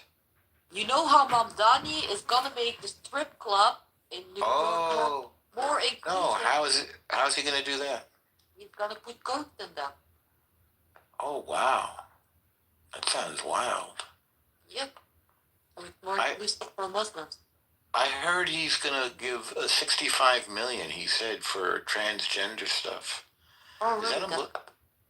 Yeah, he's really into transgender, which surprises me. Didn't he assign a transgender rabbi as well? I don't know what a rebbe is. I don't know about him and the Jews. A rabbi. A rabbi? I don't know the transgender rabbi. I don't know of any. I don't know for what exactly it was, but he took in a transgender rabbi. For something. I don't know. He wants to give transgender folks $65 million. Oh yeah, like America doesn't need the money for the homeless people. Oh no, give them to the mentally ill who want to mutilate their body. Yes, of course. Seems strange. Maybe I think Teddy in the audience is a Muslim. Maybe he can explain all this stuff because I just don't know enough about it. Here, I don't really care. I'm done. It's just funny to make jokes about it. You know, the stereotypical joke. I think it's amazing that everybody knows New York's mayor. Like, I don't know the mayor of Flanders or something. Yeah, because this is all distraction. It's all just dumb distraction. That's it. Teddy, come up and provide a more reasonable point of view. These people I think are Islamophobic. Do you know what a phobia is? It's a fear. Yeah, no, it's not just a fear. It's an irrational fear. Are you making fun of the way I talk? I don't. Excuse me, how many times have you made fun of the way I talk? Like, come on. How many times have I made fun of the way you talk? Yes, exactly. There we go. It's an irrational fear. I don't have an irrational fear for Islam. I actually don't fear Islam. They can come and kill me. They can put me at gunshot and would ask me accept Allah or shoot me. I would say shoot me. I will never do it. That's how much I despise it. I don't hate it. I just don't want it. That's all. I just want to point out that I'm like the only one in the room who voted for Muslims here. I'm like the last defender of Muslims. I hope people are grateful for me as a Jewish man defending the Muslims on Shabbos. Aren't you a Jew? Like, you should be the last one. No, I'm the only one defending the Jews. Defending the Muslims. You're not defending the Jews. I'm sorry, I misspoke. Defending the Muslims. Yeah, which makes no sense. Are you actually? That makes you a bad Jew. No, it doesn't. We Jews don't hate Muslims. No, it makes you a bad Jew. No, it doesn't. That's not what being a Jew is. We believe in anybody who follows the Noahide laws we can deal with. That means they believe in the one God, they respect their parents, they have courts of law, they don't eat live animals, which is a weird one. We formed these laws for the rest of the world so that they could be in line with godliness. And it looks like the Christians and the Muslims, they like our laws because they adopted our book, the Torah. I don't hate them. I think it's good for them to have a religion and to believe in the one God. I think that's a good thing. But Muslims don't even know their religion and they're dumb. But it's not about these dumb Muslims that are not Muslims. It's about these fucking radicals that come from these Middle Eastern broken countries with hate for white culture, for everything we stand for, with a lot of hate, and they don't want it. They hate everything we stand for. They hate our culture. They don't like it. There are over 50 fucking Muslim countries in the world. Why don't they go and live there? No, they don't want this. I don't know who these people are, NPCs, whatever, but Muslim countries don't want to take them in. Like in North Africa, they are not going there because they don't want to take them in. These people are coming from somewhere. I don't know why, but they are dangerous. I don't know where the fuck these people come from. I don't even know what the fuck they do with their lives. I don't know where the fuck they live, but suddenly you see thousands of them protesting for fucking Palestine out of nowhere. Where do they come from? Wait, aren't you one of those people? Do they come from the sewers? Sorry, what did you say? Aren't you one of those people? What kind of people? Well, do you identify as white or not? Yeah, she has a massive identity crisis happening here. There's no crisis. She's just telling us who she is. Like yesterday, she was saying, "Oh, all the immigrants coming to Europe. All the immigrants coming to Europe. They're doing this. Hold on, you fucking idiot! Your dad, your parents are immigrants." Well, wait, don't My mom, I'm just like my mom is Belgian. My mom is Belgian. I am a Mexican. And your dad? My dad is Tunisian, so you cannot say I'm Okay, in your culture, you are what your dad is, no? Sorry, what? You are what your dad is. No, she doesn't. She doesn't like Islam, Teddy. No, I said in their culture. I didn't say religion. I said in I've never heard that. No, I said she doesn't like Islam, and she's not an immigrant. Yesterday, she was moaning about all the immigrants coming to Europe. Teddy, I'll be honest. A lot of people. But she's an immigrant herself. She's not an immigrant. She was born in Belgium. Child of immigrants. I'm born in Belgium, and my mom is Belgian, so I'm. She's a child of immigrants. Okay, but she's moaning about other immigrants coming. Her parents are law-abiding, and she's talking about the immigrants that are not law-abiding, that they're a problem in Europe. I don't think you can deny it, Teddy. No, I think you're lying now. And also, she's complaining. She didn't say illegal immigrants. No, I didn't say illegal immigrants either. I said the ones that are violent. Illegal in front of what she was saying. She's talking about the criminals who are a problem. I don't think you're listening, Teddy. She's talking about the people that attack the Christmas markets. Like that. Stop being apologetic all the time. Just say what's wrong, it's wrong, okay? It's okay. It's okay. it's okay to call out other Muslims that are not behaving. You know that, right, Teddy? It's okay to do that. You live in. Why did I waste my fucking time? Oh, shut the fuck up. Why did I waste my time going around telling people they're not pursuing their faith? Fuck off. Are you an immigrant, Teddy? Are you an immigrant, Teddy? Is that why you're so sensitive? Yes, I'm an immigrant? I'm asking.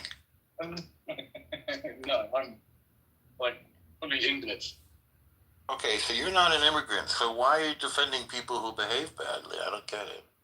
I'm not defending anything. I'm saying what she was saying yesterday was absolutely stupid. No, it's stupid. My mom is not an immigrant. She's Belgian, and I am Your Belgian. dad is an immigrant. So he would. What does her dad have to do with anything? He probably fall into the category of the people of the kind of people that do you only look at the my right dad? are moaning about at the moment. Why do you? Why no? And wait. Why do you only look at my dad? What I'm saying, did you think about what the right say about all these Muslim age like adult age males coming to Europe? Isn't that true though? Isn't that what's happening? I don't want to talk to someone like that. He's stupid. They all repeat the same thing like they learn it from a book somewhere. Always the same so thing. Angry. He's not even. It's weird. What do you think his story is? He likes to attack me when I go into a beer's room. I think he's an anti-Semite. They're all anti-Semite. Why is that? Are they anti-Christian too? They hide behind Zionism. They always say, "Oh no, it's the Zionism. It's the Zionists." But that's not true. They actually hate Jews. They just hate Jews. That's it. Why do they hate us?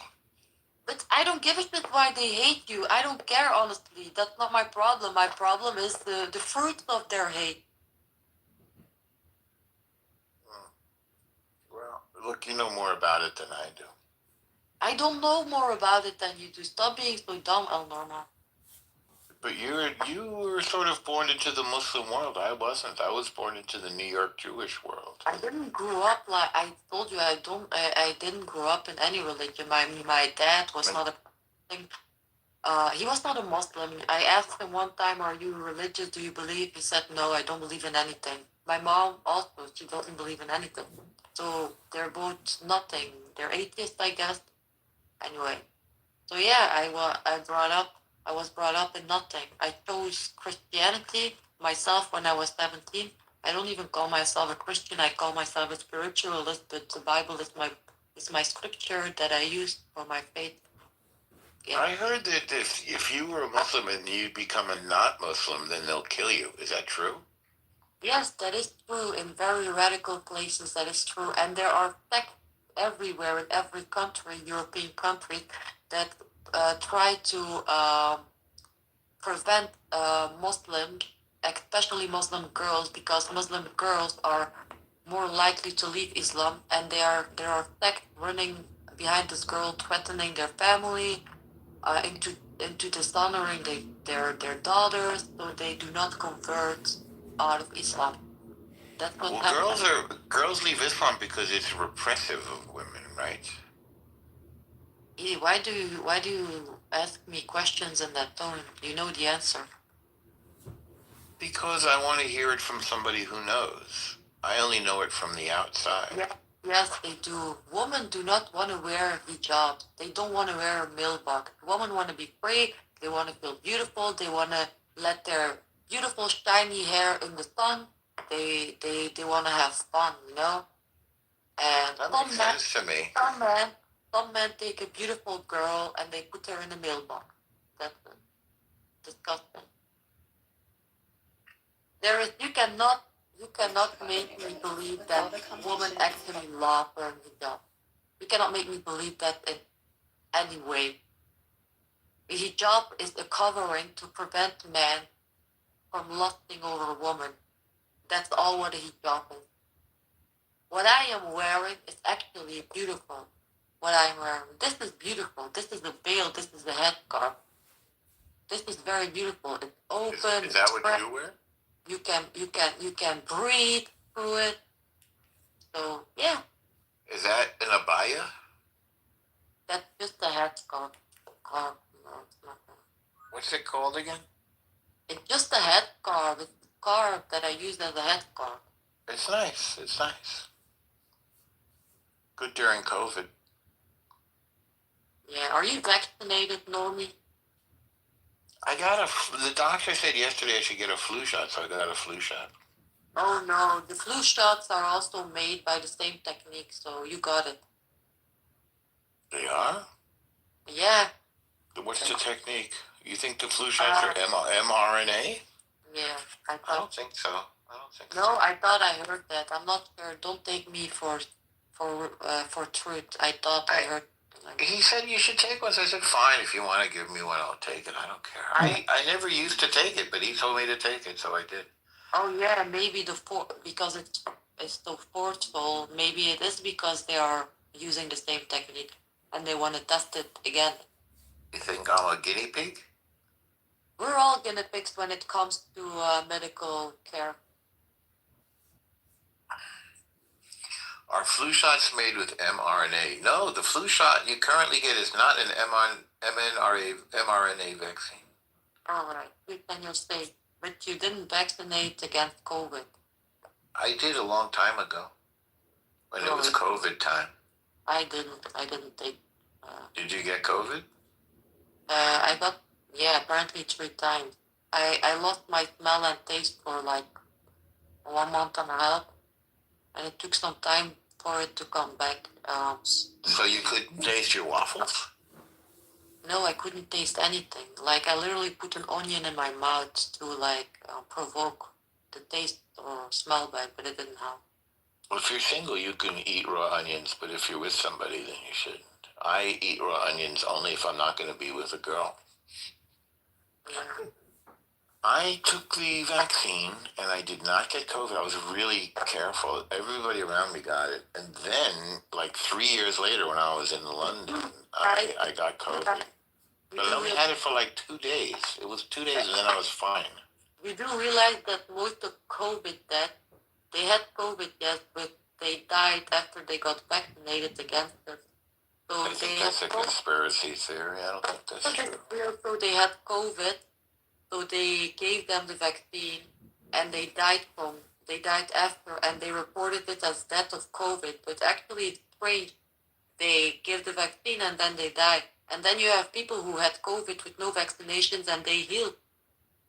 That's not a conspiracy. It's true. Look it up from Belgium. They're actually. I'm not even sure Belgium is a real place. I've heard of it and I've been in the airport, but I never hear anything else about it. Oh, you've been in Brussels airport? You know what happened in 2016? 2016? Yes, at the airport. You know what happened? Some beautiful Muslim terrorist blew himself up with needles. So a lot of people died. What's the matter with these people? I don't know. They like to blow themselves up in the name of Allah. Apparently, that's the thing in Islam. It's weird to me. Yeah. I mean, if they want to kill themselves, go jump off a cliff or something. Why do you have to bother other people? I guess they are scared to die alone, so they want to bring other people with them. And he put needles on himself to spread? I don't know. That's what you said. Oh, yeah. There were like needles. Not needles, but how do you call it? Nails. Nails, yes. So when what a psycho. So when he blew up, like, the pressure of the blow, yeah. That must be very painful. I don't understand why they say the name of God when they kill people. I don't get that. Yeah, like, why do they say Allahu Akbar? I thought Allah was such a peaceful God. Why do they do that if it's not Islamic? Where do they get it from? Oh, yeah. What is it called? Jihad? Right? Jihad. Yeah. I don't know. We're going to have to answer these questions because we are forced to confront these serious situations. So we have to figure them out. We've got to, if people want to blow themselves up, then maybe they don't really belong around other people. They should just be left alone. Yeah, but that's not how Islam wants to work. That's not how Islam works. Well, one of the United States' most prominent Muslim politicians is named Ilhan Omar, and she's just got into a whole lot of trouble in Minneapolis for stealing money, marrying her brother, and giving all this corrupt, stolen money to her husband. So I think people are waking up to this problem. Huh? What? I didn't say anything. Wild. No. Huh? I don't know. You're not making sense. Do you, El Normo, do you think my English is good? Do I have a bad accent? Do you think that You speak pretty well. I'll be honest. You speak pretty well, and also your voice is much better tonight. do you think the Flemish accent is ugly? When I speak English, do you think it's irritating, like the Pakistani or Indian accent, you know? I do not find Pakistani or Indian accent annoying at all. I love it. I don't either, but you know, I just use it because a lot of people do. So I like Indian people, and I'm fine with Pakistani people. That's not my question. I'm just using it as an example because You sound really good tonight. You're very what's the word I'm looking for? You're very clear and very reasonable. I'm talking about my accent. It's not. No, your accent is fine. You speak English pretty well. No, is it an irritating accent or something that can annoy people? You know what's irritating? When you ask me the same question 10 times in a row. But you don't answer it. Oh my God, you're a piece of shit, no. You're a piece of shit. Thank you. Yeah. I told you like 4 different ways that you sounded fine and there was no problem, and you just keep asking me. Yes, because you didn't specifically talk about my accent, which I asked for. If I say you sound fine, that addresses your accent. Yeah, but I need more specification, you know. Okay, you need some emotional support. Oh you have a beautiful voice. I'd like to hear you sing. Remember before we compared you to Nico? Didn't we compare you to Nico? I don't remember that. She was in the Velvet Underground. I think she was. Yeah, she was. It's beginning to look a lot like Christmas. Everywhere I go. Oh, God, it was a bad one. Very cute. Well, you have to practice. You have to find your key. Yeah, I was off key. I could feel it. You have to find the key that works for you. You gotta like practice on your own. Twinkle, twinkle, little star, how I wonder what you are. Try this. Your own personal Jesus. Your own personal. No, I can't. I don't have. No, that was pretty good. You can keep it low. You have a low voice. You should sing down in the low range. Your own personal Jesus. No, bro, stop. You're gonna get it. Okay, I'm gonna play it on YouTube for you. Okay, I'll go into music mode. Okay, it's a good song. It's sung by Johnny Cash. Hang on, I'm pulling it up now from YouTube. There's probably gonna be an ad, so give me a second here. Do you know this song? Yeah, I heard it. Yes, yeah. It's even though I'm Jewish, it's a really good song. Oh shit, is that forbidden in Judaism? Is what forbidden in Judaism? Singing songs about Jesus? Not at all, no. Alright. Hang on, there's an ad. Okay, here we go. Now I'm gonna go into music mode. Hang on. Okay. You're gonna get blown away.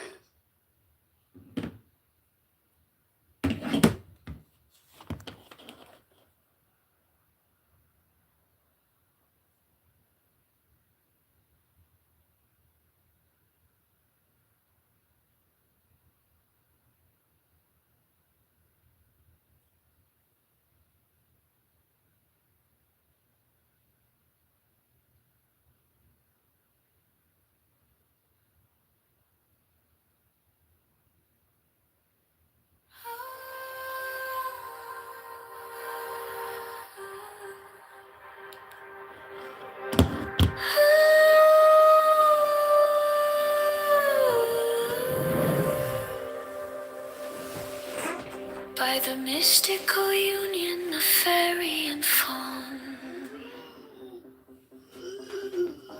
A dance in the shadows from dusk until dawn.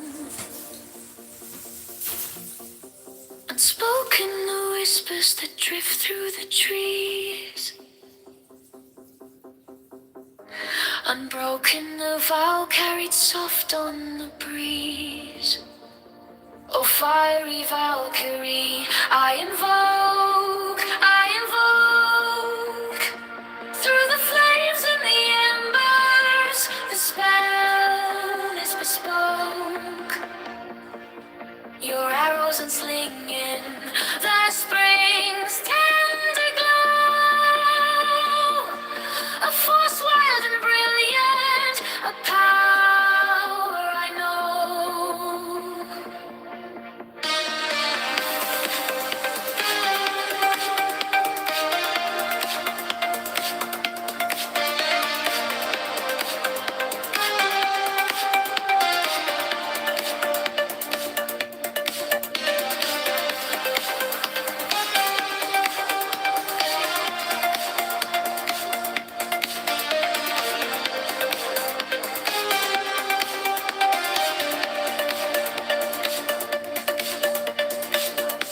A secret communion of hearts left unsung. The listless, resistless, tumultuous tongue. Through veils of the morning, her armor does gleam. The warrior spirit ignites every dream.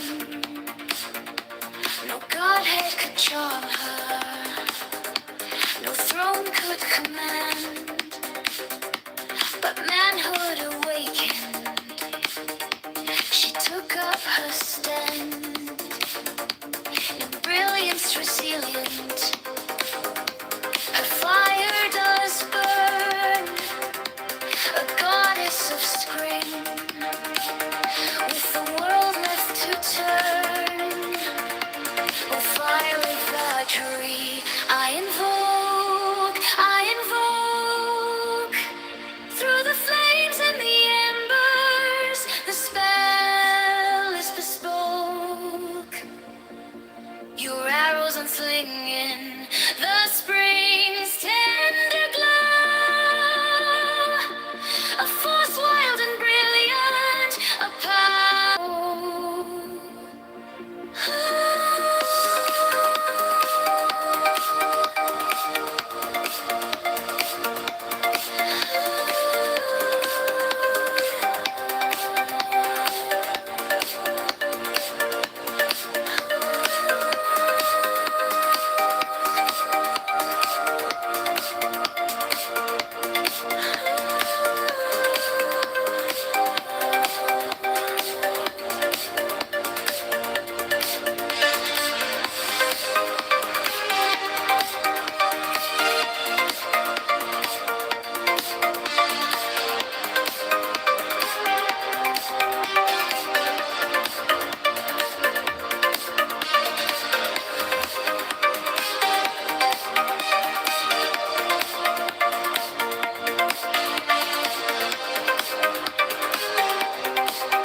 Oh, what a world-class British style.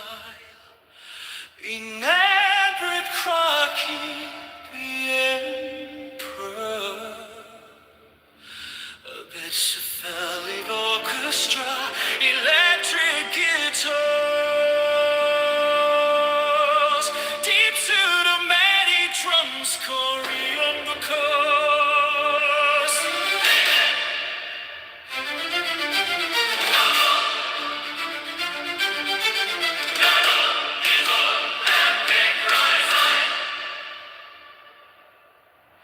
A 1 hour world, class British style, epic title.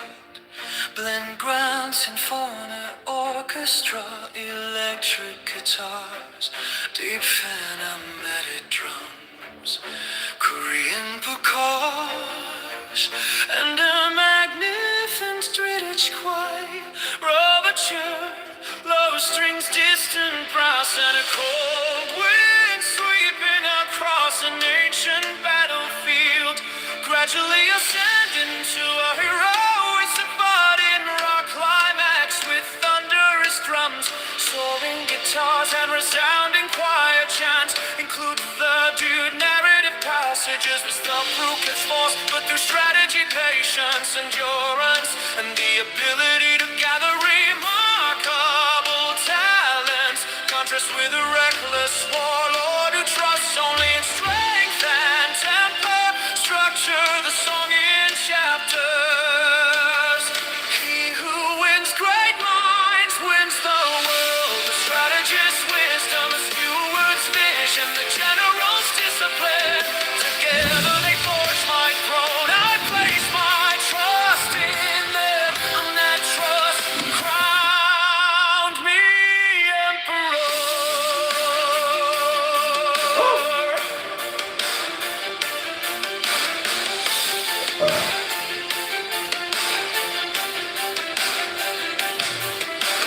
Thunder tears the sky, dust rises like a raging storm. The enemy's blade was sharp, but their spirit was broken. We were few, yet our hearts were one. Strategy is not brute strength, but the union of souls. Pride marks the beginning of defeat. Arrogance the doorway to ruin. I endure. And those who endure shape the destiny of the world. Amidst the burning night I cry, claim the world through wisdom. The heavens glow red. The earth roared beneath our feet, but only the one who stands to the very end becomes the emperor of strategy.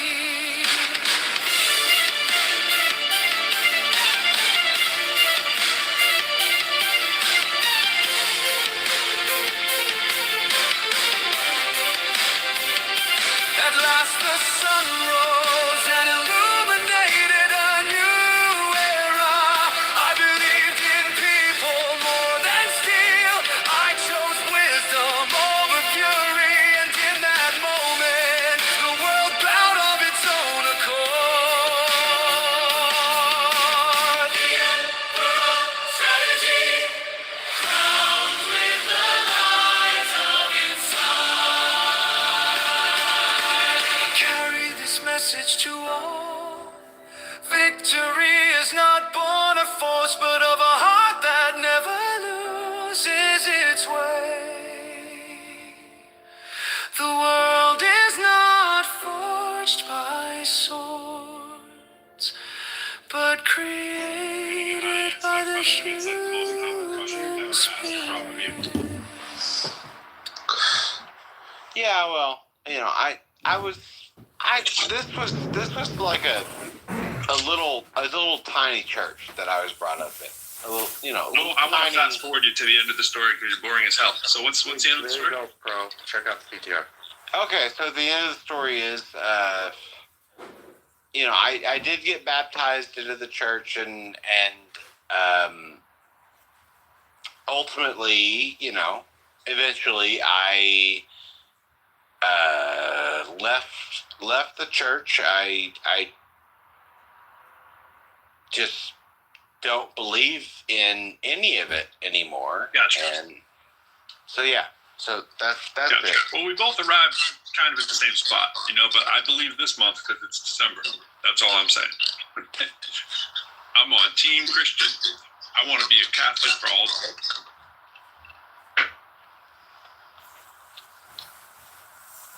Do you deck the halls with balls of collie? I would if I could, bro. Balls of golly. La la la la la. What's up, Dark? Hey, we should do that tomorrow in Steve's room. Just sing like Steve. That mic is really loud in the background there, bro. He wants to date you. I'm gonna help you out. Put you on a little mute right there. What up, Music AI? Because that's not a troll account.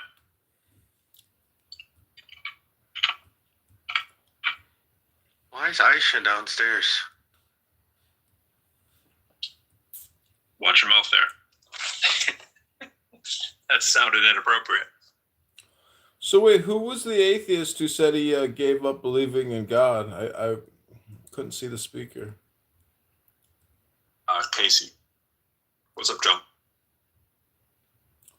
So Casey, what makes you think there's, no God to be found anywhere? I'm sorry. What? They had a YouTube. I said, what makes you think there's no God anywhere? Well,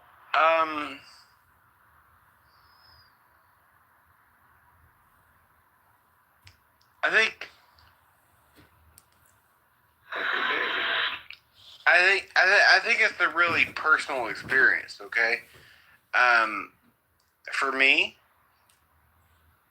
I don't see any evidence of God.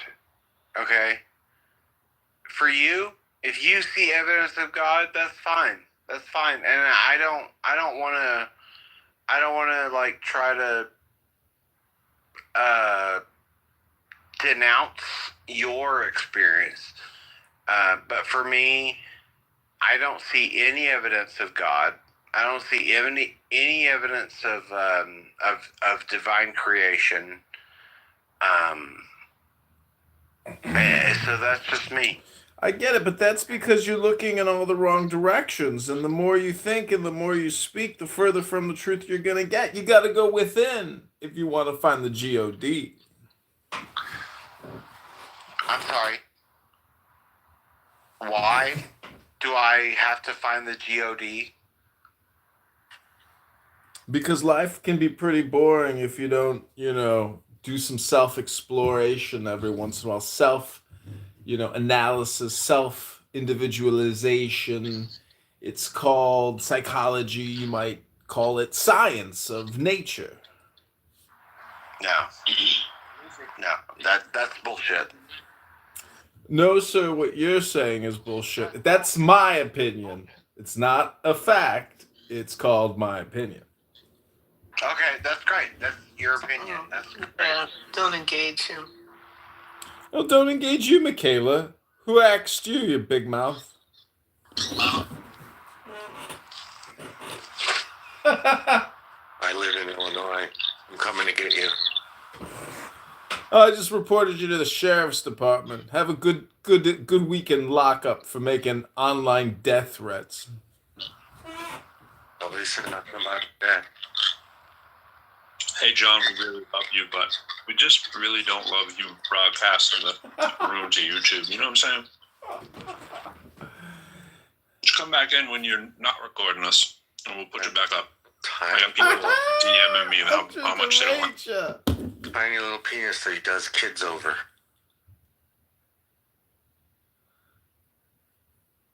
They kicked me. That is a statistical fact. It's in their conscience, like where they feel like meat that sacrifice idols, and that's completely fine to be that way as well.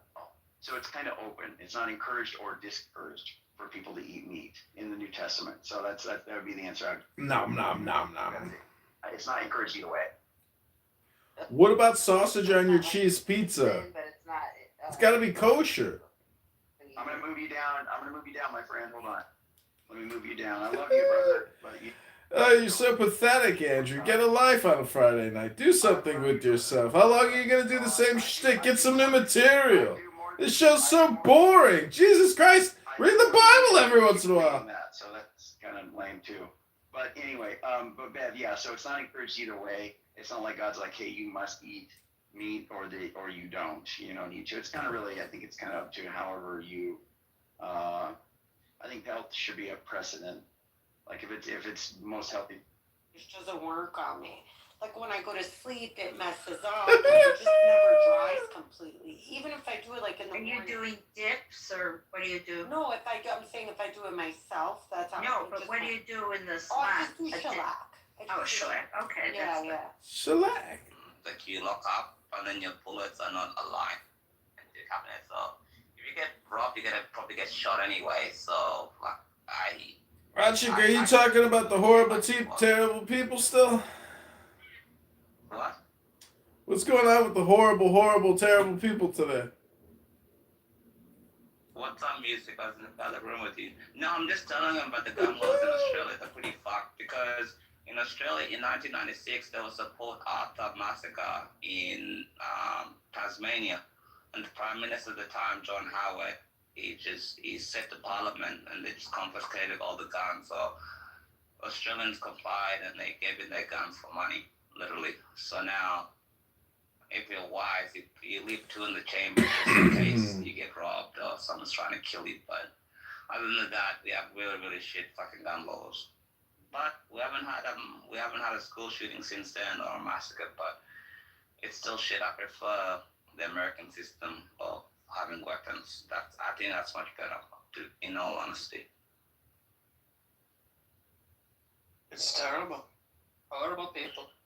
It is terrible. What is it? But it's true. What other word do you want me to use? It is terrible, though. No, that's your catchphrase now. You need to keep using it.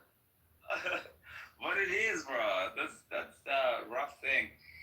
But here in Australia, like right now, it's summer.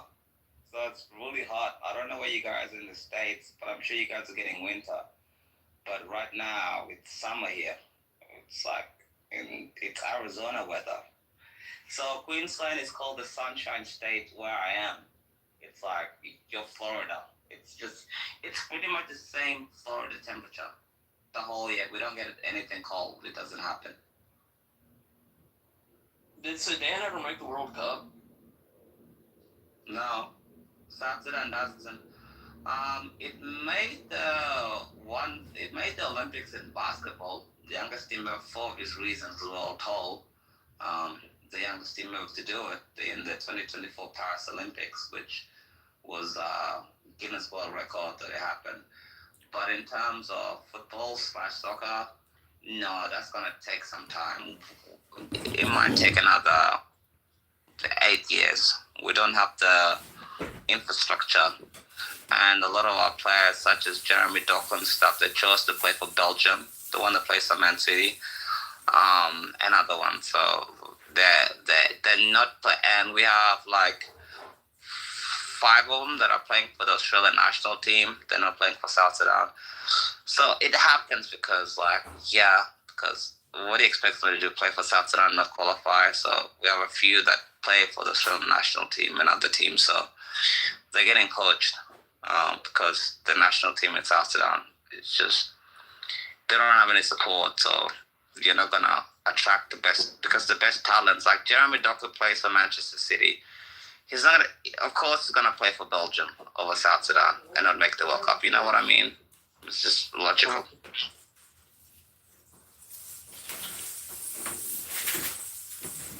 They kicked me.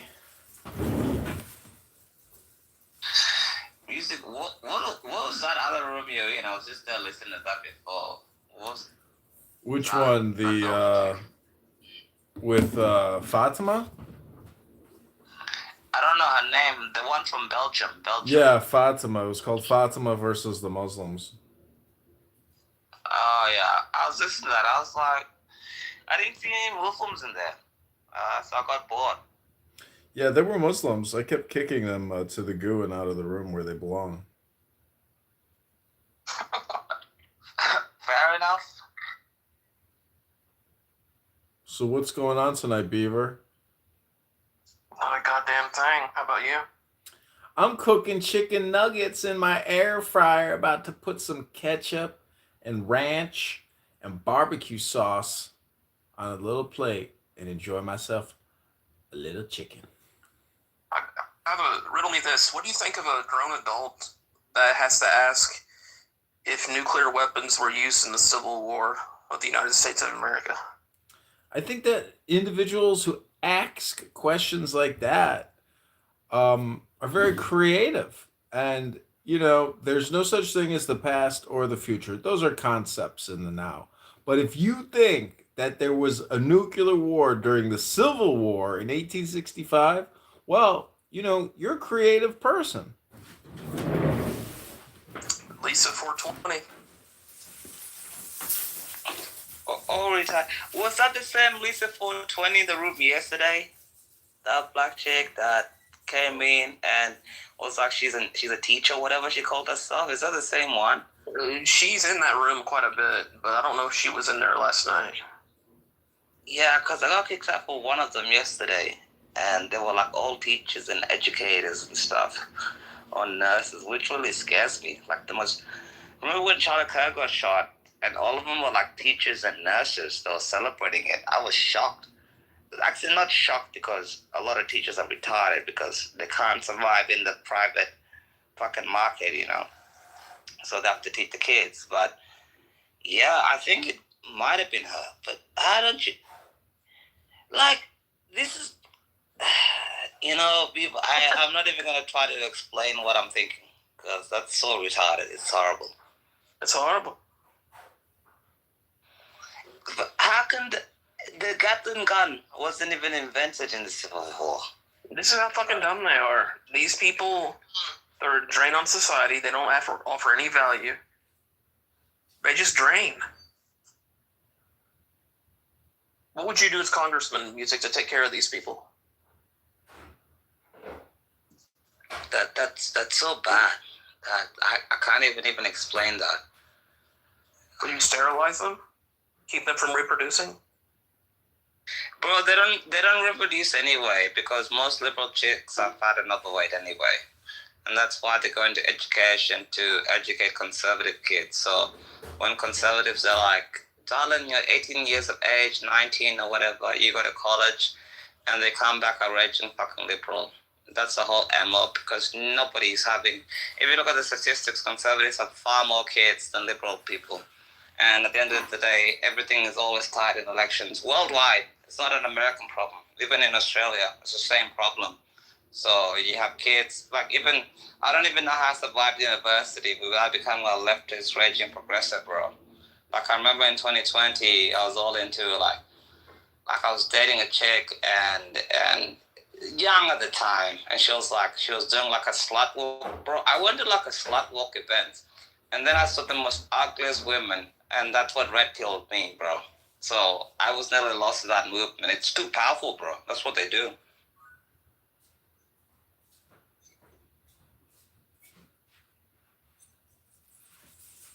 Pumpkin, thunder, glorious.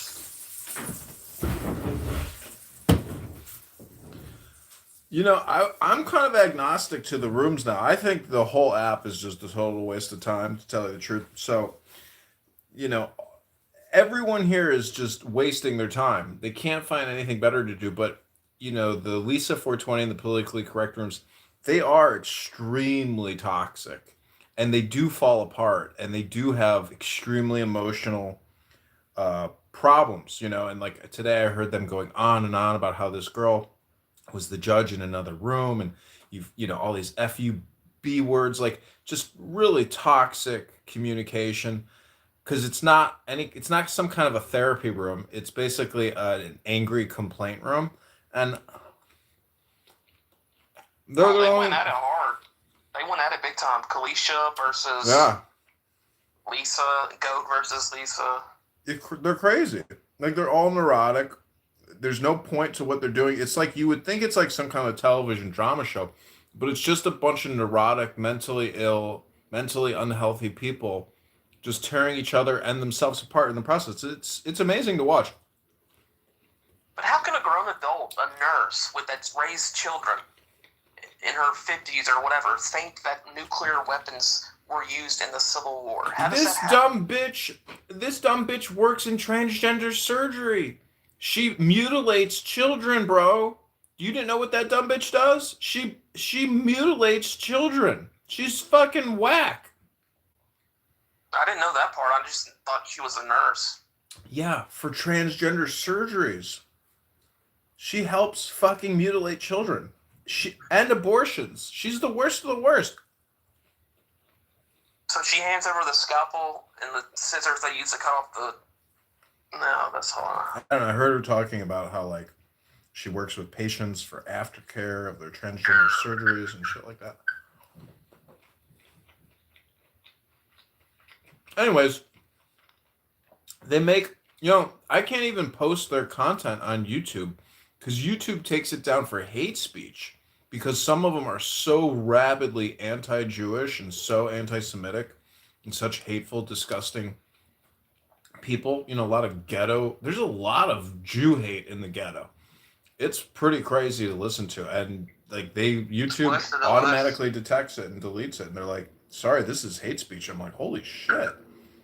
Wait, so any speech against Jews automatically gets detected? It could be. I'm not sure, but there's so much content. I don't know how the algorithm.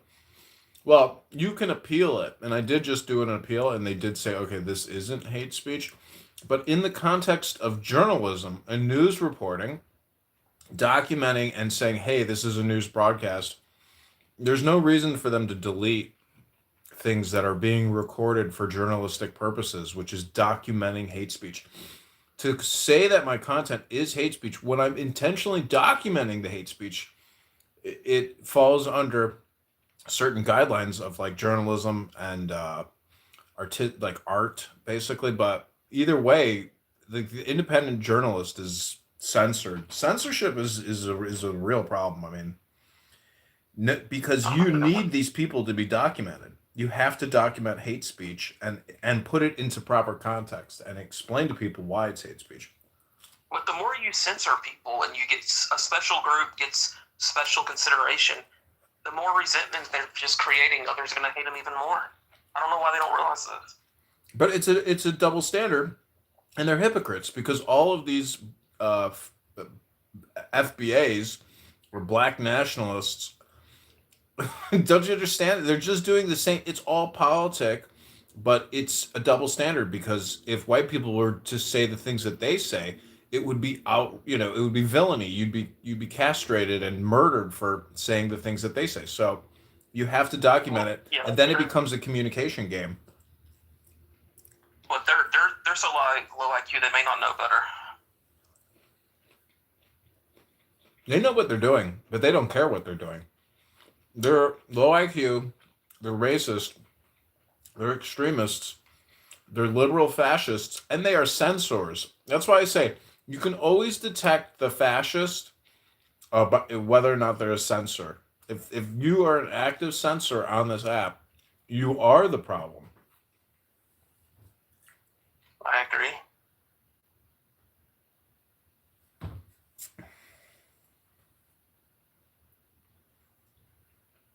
Oh, we got an abortion debate heating up in the chat. Abortion to me,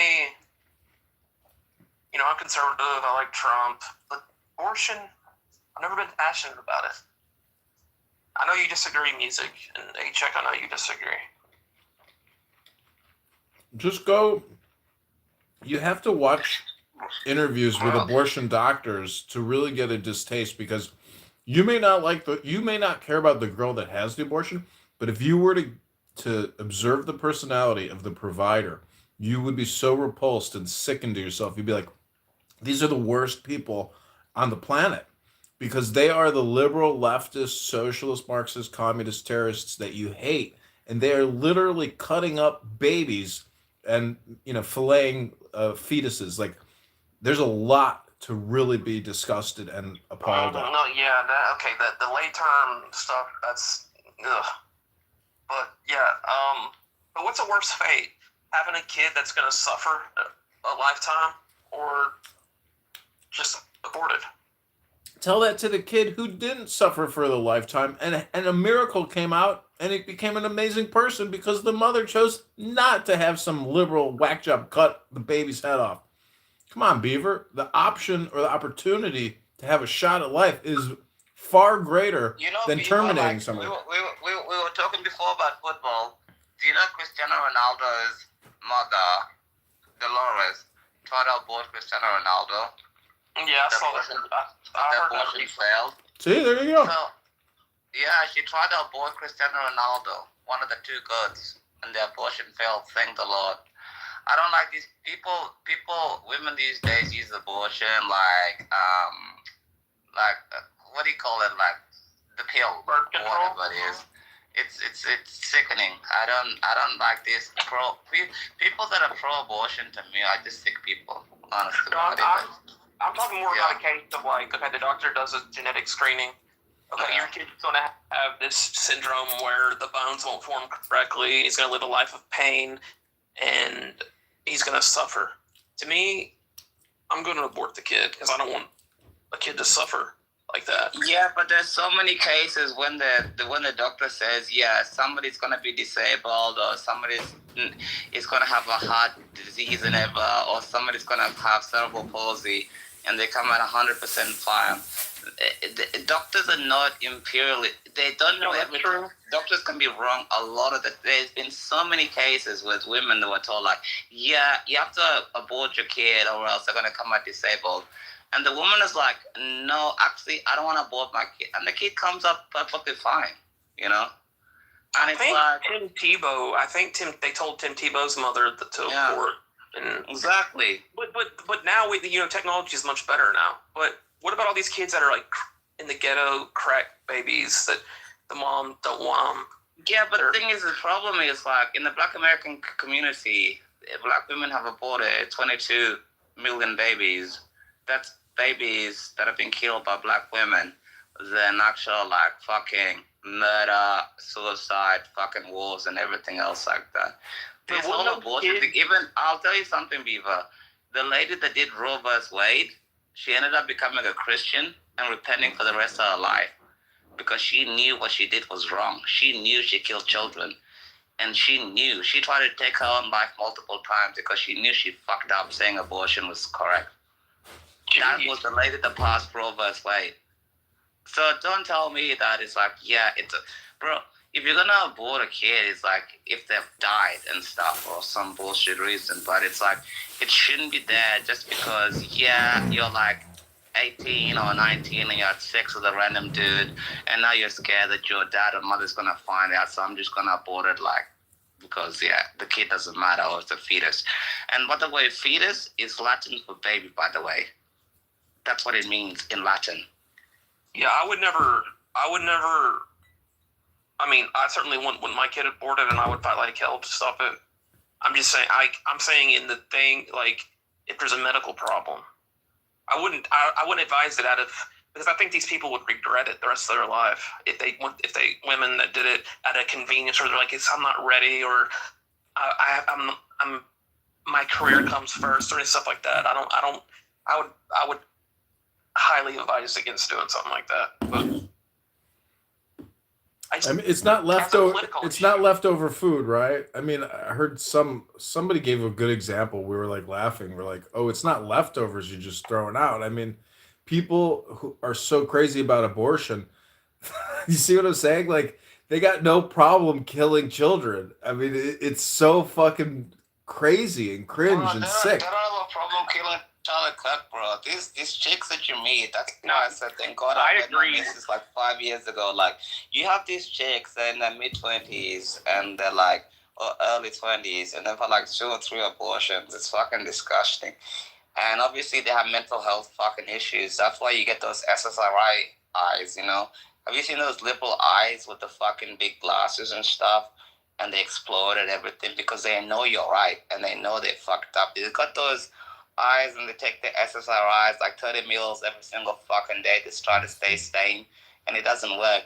If you aborted 2 children and you get in your 30s and you realize, like, have you seen all sorts of articles being like, I aborted 2 children, now I'm like in my 40s and I'll never have children, I'm alone.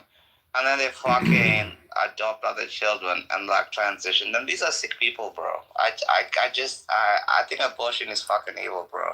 I'm a Catholic, bro. I'll never be for abortion. I think it's sick. I think it's sinister. I think it's evil. I can't fuck with that, bro.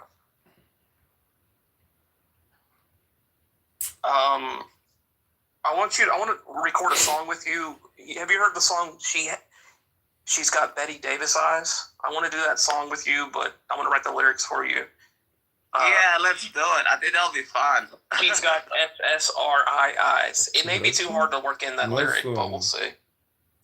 We'll work it out. I have some friends that can do lyrics and stuff. I think that'll be cool. But yeah, I think she's got S. He kicks me from the room. He kicked me from the room. But stop saying that you a day before birth. I generally don't think it's like preferable. We also like I actually agree with Conrad that the way we speak about rape, abortion, things like that in this room is so far removed from reality. Like if your mother doesn't matter. That doesn't matter. Well, no, it does. Are you talking about ideally because most women don't carry babies? Yeah. Fun. It's so fun. It's so funny. That's it's funny, but and this guy has I'm scared for him. Well, you heard what I said to him, that joke, so he's getting back at me. So we can take care of each other. You know what I mean? We can dish it and get him. Daddy's home. Daddy's home.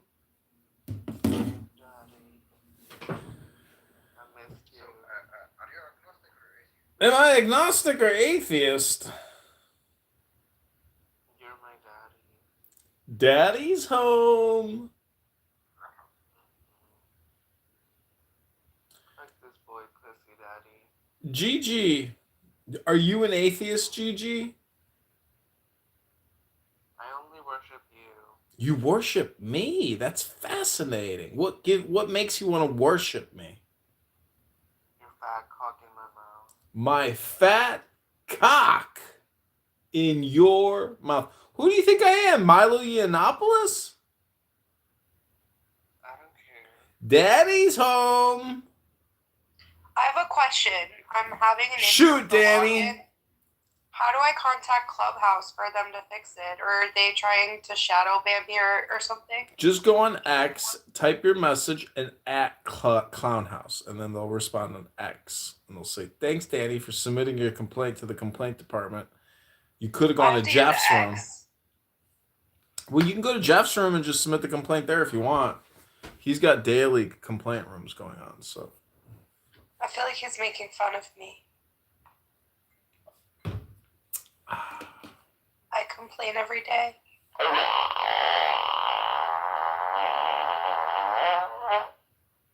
I bought a fart button for Clubhouse.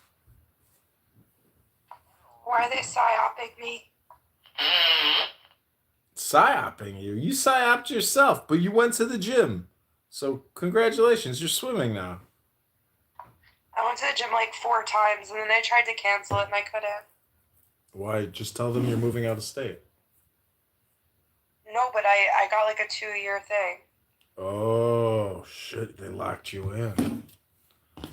So, in order to make it worth it, I gotta use it for 8 months. Mm-hmm. Yeah. Well, you're Even going though to it's for feel 2 great. years, so. You're going to look great. Yeah, I think you're right. My stomach was like flatter for like the 4 or 5 days I went. I'll go back.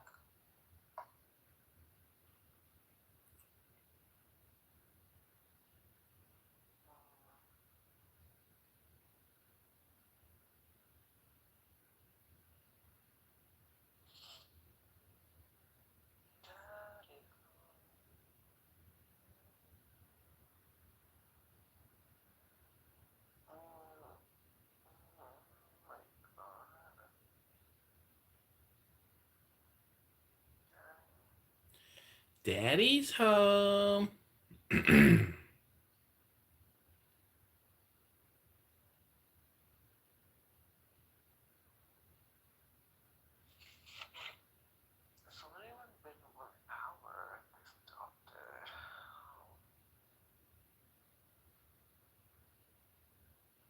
Hello? Hello? Daddy's home. Hello? Hello?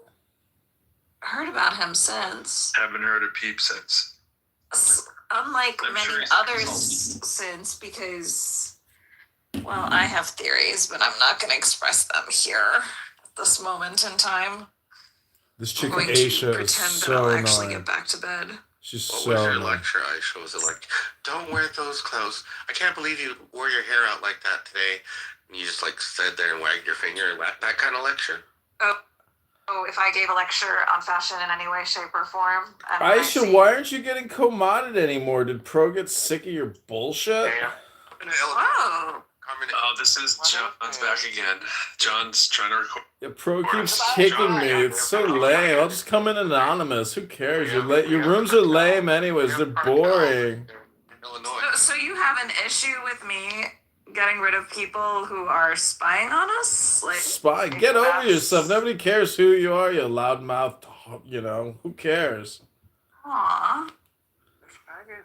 That's just helping you work to go. They kicked me. Watch the first 30 minutes. Takes you somewhere else. And I don't even think Diddy expected he was gonna ever. That's life, you know? 50 been setting this nigga. Have you ever thanked Jesus or Hashem, Danny, that you weren't born a particular cultural identity? What? I was born a half-assed Jew. Oh, that's true. You get the worst end of the deal. Would you rather be black? Cassie, I didn't see. Yeah, at least I'd have some, style. Street cloud or something. Come over there, Dance and right? sing. I know all these people, right? Laura and Cassie are tight. Now, do I think Diddy flip both of them? For sure.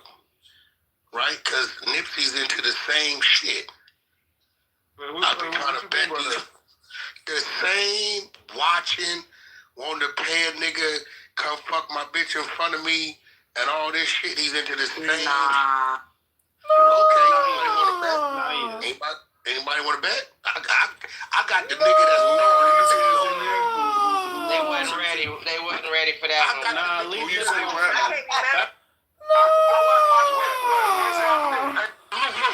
Just the other day, what? When Adam was doing it. Man, you projecting, Wack. You projecting your own sex life on Diddy, dog. That's sick. You projecting. They kicked me. They kicked me.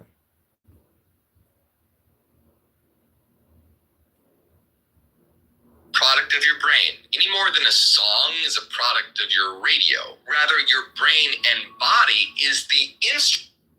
Oh, I got pregnant. Like, I don't understand that. I think people who just willingly are like having all of this sex, unprotected sex, and then acting so shocked that they got pregnant, that's irresponsible to me.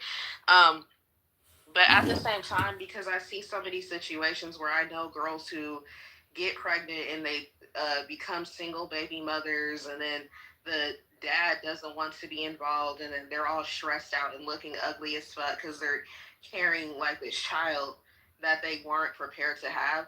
That's why I support abortions, because I'm like, okay, you're putting yourself through all this for what? Now, I feel like they should have prevented it to begin with and not be irresponsible, but the little bastard's already here. But I feel like, okay, if you're pregnant, right, in a situation where you end up pregnant and you know that guy's not going to help you, you don't really have beard as much. Jeff's beard is the most I'll tolerate. And Jeff's different because he's mainly like, I know he's whatever Algerian, but he's mainly white. He looks like a white man.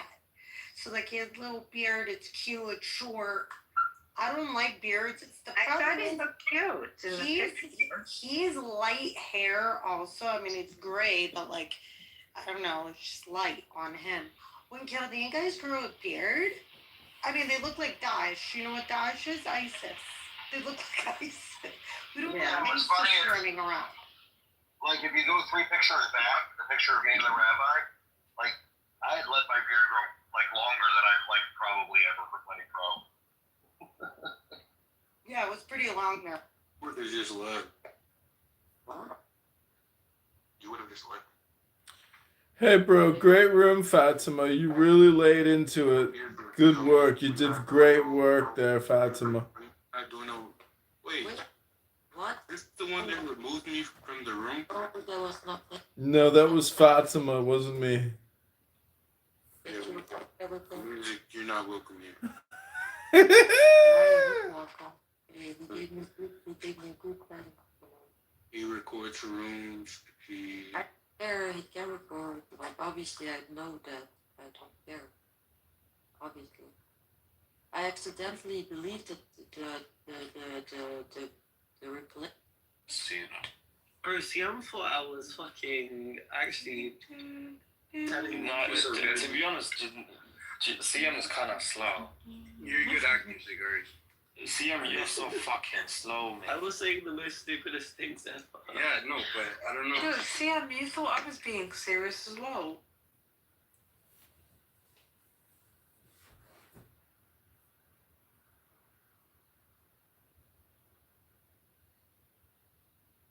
Spilling shit, Chris y'all keep spilling shit.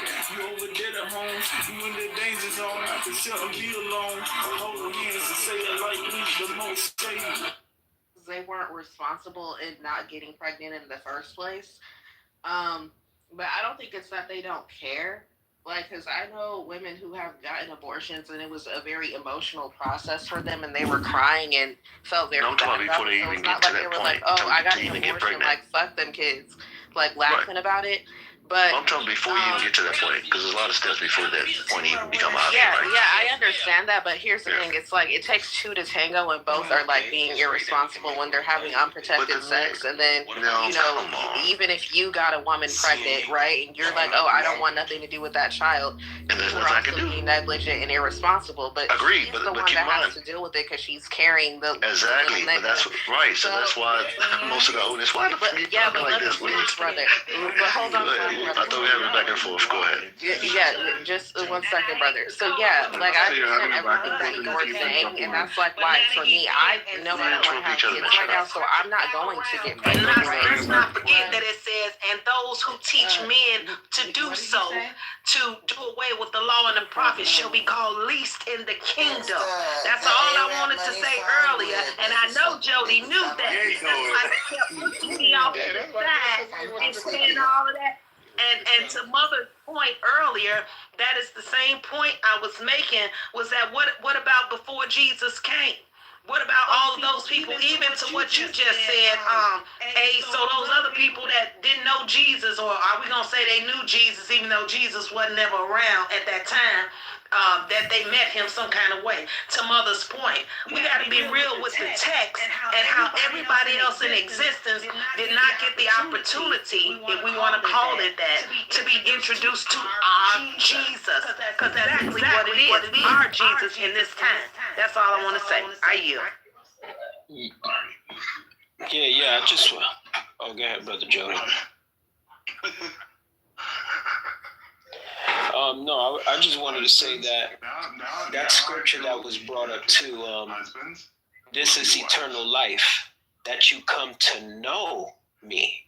You see, even as Christ right also there, loved the church, that thing is beyond what a lot of people can comprehend. Why do I say that? that he might sanctify Look at Gandhi. with the washing of water by the word. Gandhi, he went through some rough stuff. I mean, even the Christians threw him in jail. I mean, these are so-called brothers that was called Christians, and they were acting like Satanists. But Gandhi, who wasn't a Christian, was acting like a Christian or a follower of Christ, as some brothers and sisters may say. The point is that to know him, how do you come to know somebody? You have a personal experience with them. You start to when you have a personal experience with them, or excuse me, let me say it this way: you get to know them.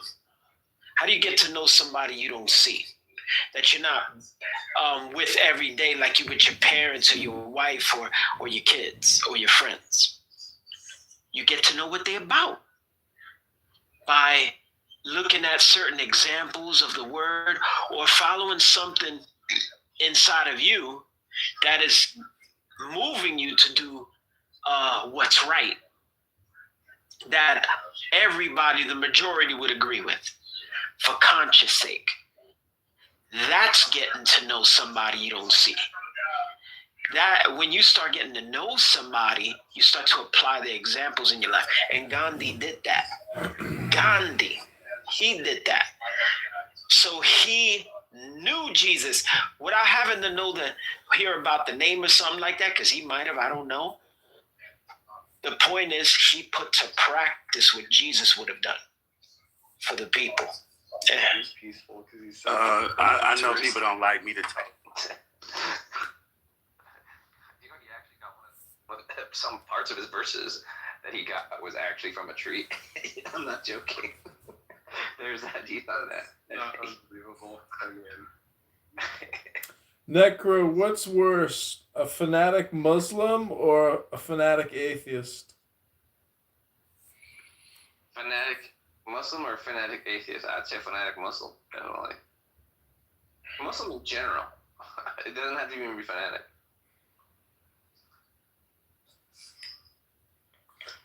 Yeah, fanatics like you and I should.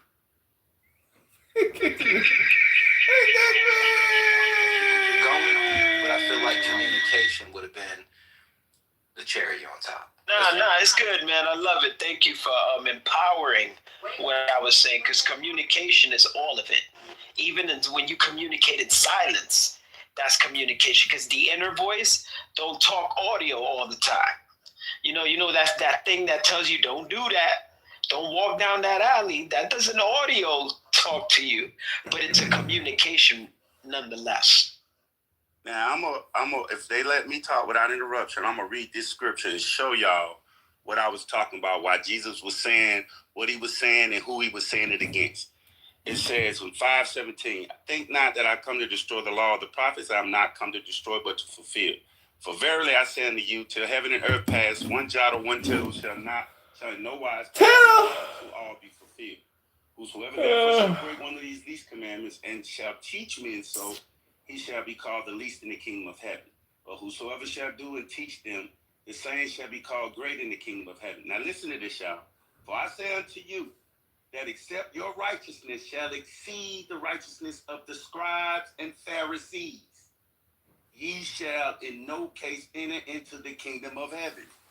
So again, it backs up scripturally exactly what I've been saying for about the last 5 minutes.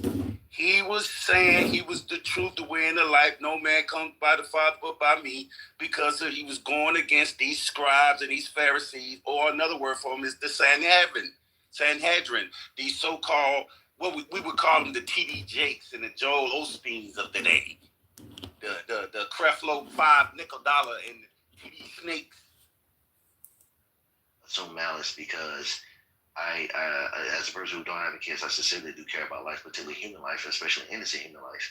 And I think we should, be careful what we're doing when it comes to this discussion. That's just me. No, Linda, thanks for listening. And I respect your opinion, free rank. Yo, this was a back and forth between me and the brother. Yeah, but I respect your opinion. Yeah, you involved me when you I'm invoked gonna my talk over I'm the sorry. Indian. No, I you're not. respect your No, you're not. opinion, You know what's gonna happen? and that's You know what's cool. gonna happen? You know what's gonna happen? You're gonna go down. Ass. I hate your accent, bro. Wait, how do I hate your voice. I send this person? You ain't gonna like it when I get over and But whoop yeah, your smart ass. oh, is this another Indian? Go ahead, Deepak. Go. Bev, why are you so racist, Bev? Why don't you like his accent? He's a very smart guy and you are being a royal bitch, Bev. Why you don't like the Indian accent? What's your problem, Bev? You're such a bigot and a xenophobe. You getting ready to get? They learned Because I guarantee somebody's gonna get an ass whooping. 20 and they have not stopped. Yeah, Bev, you've got to let up on your racist, bigotry. You're xenophobic. It's not nice, Bev. How do I send somebody down? Oh, get rid of that music guy. You click the profile and you kick them to the goodie pack. Right, bro. You ain't gonna like it when I get over and whoop your smart ass. All I can do is I'll just kick this guy out of the room and then with Babs. Oh, not with Babs. Change hand raising. I'm sorry? Change hand raising. The hand raising has changed. The hand raising has changed.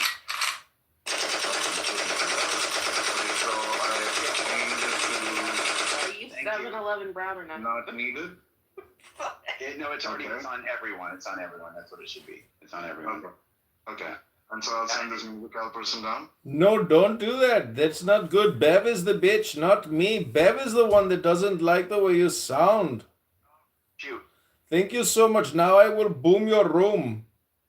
Boom. We boomed their fucking room. We got him. We got him. We got him. We got him. We got him. I learned that Buddha was. We boomed their fucking room. Agree with the perspective that you do have about, John 11. But it'll be interesting, though, because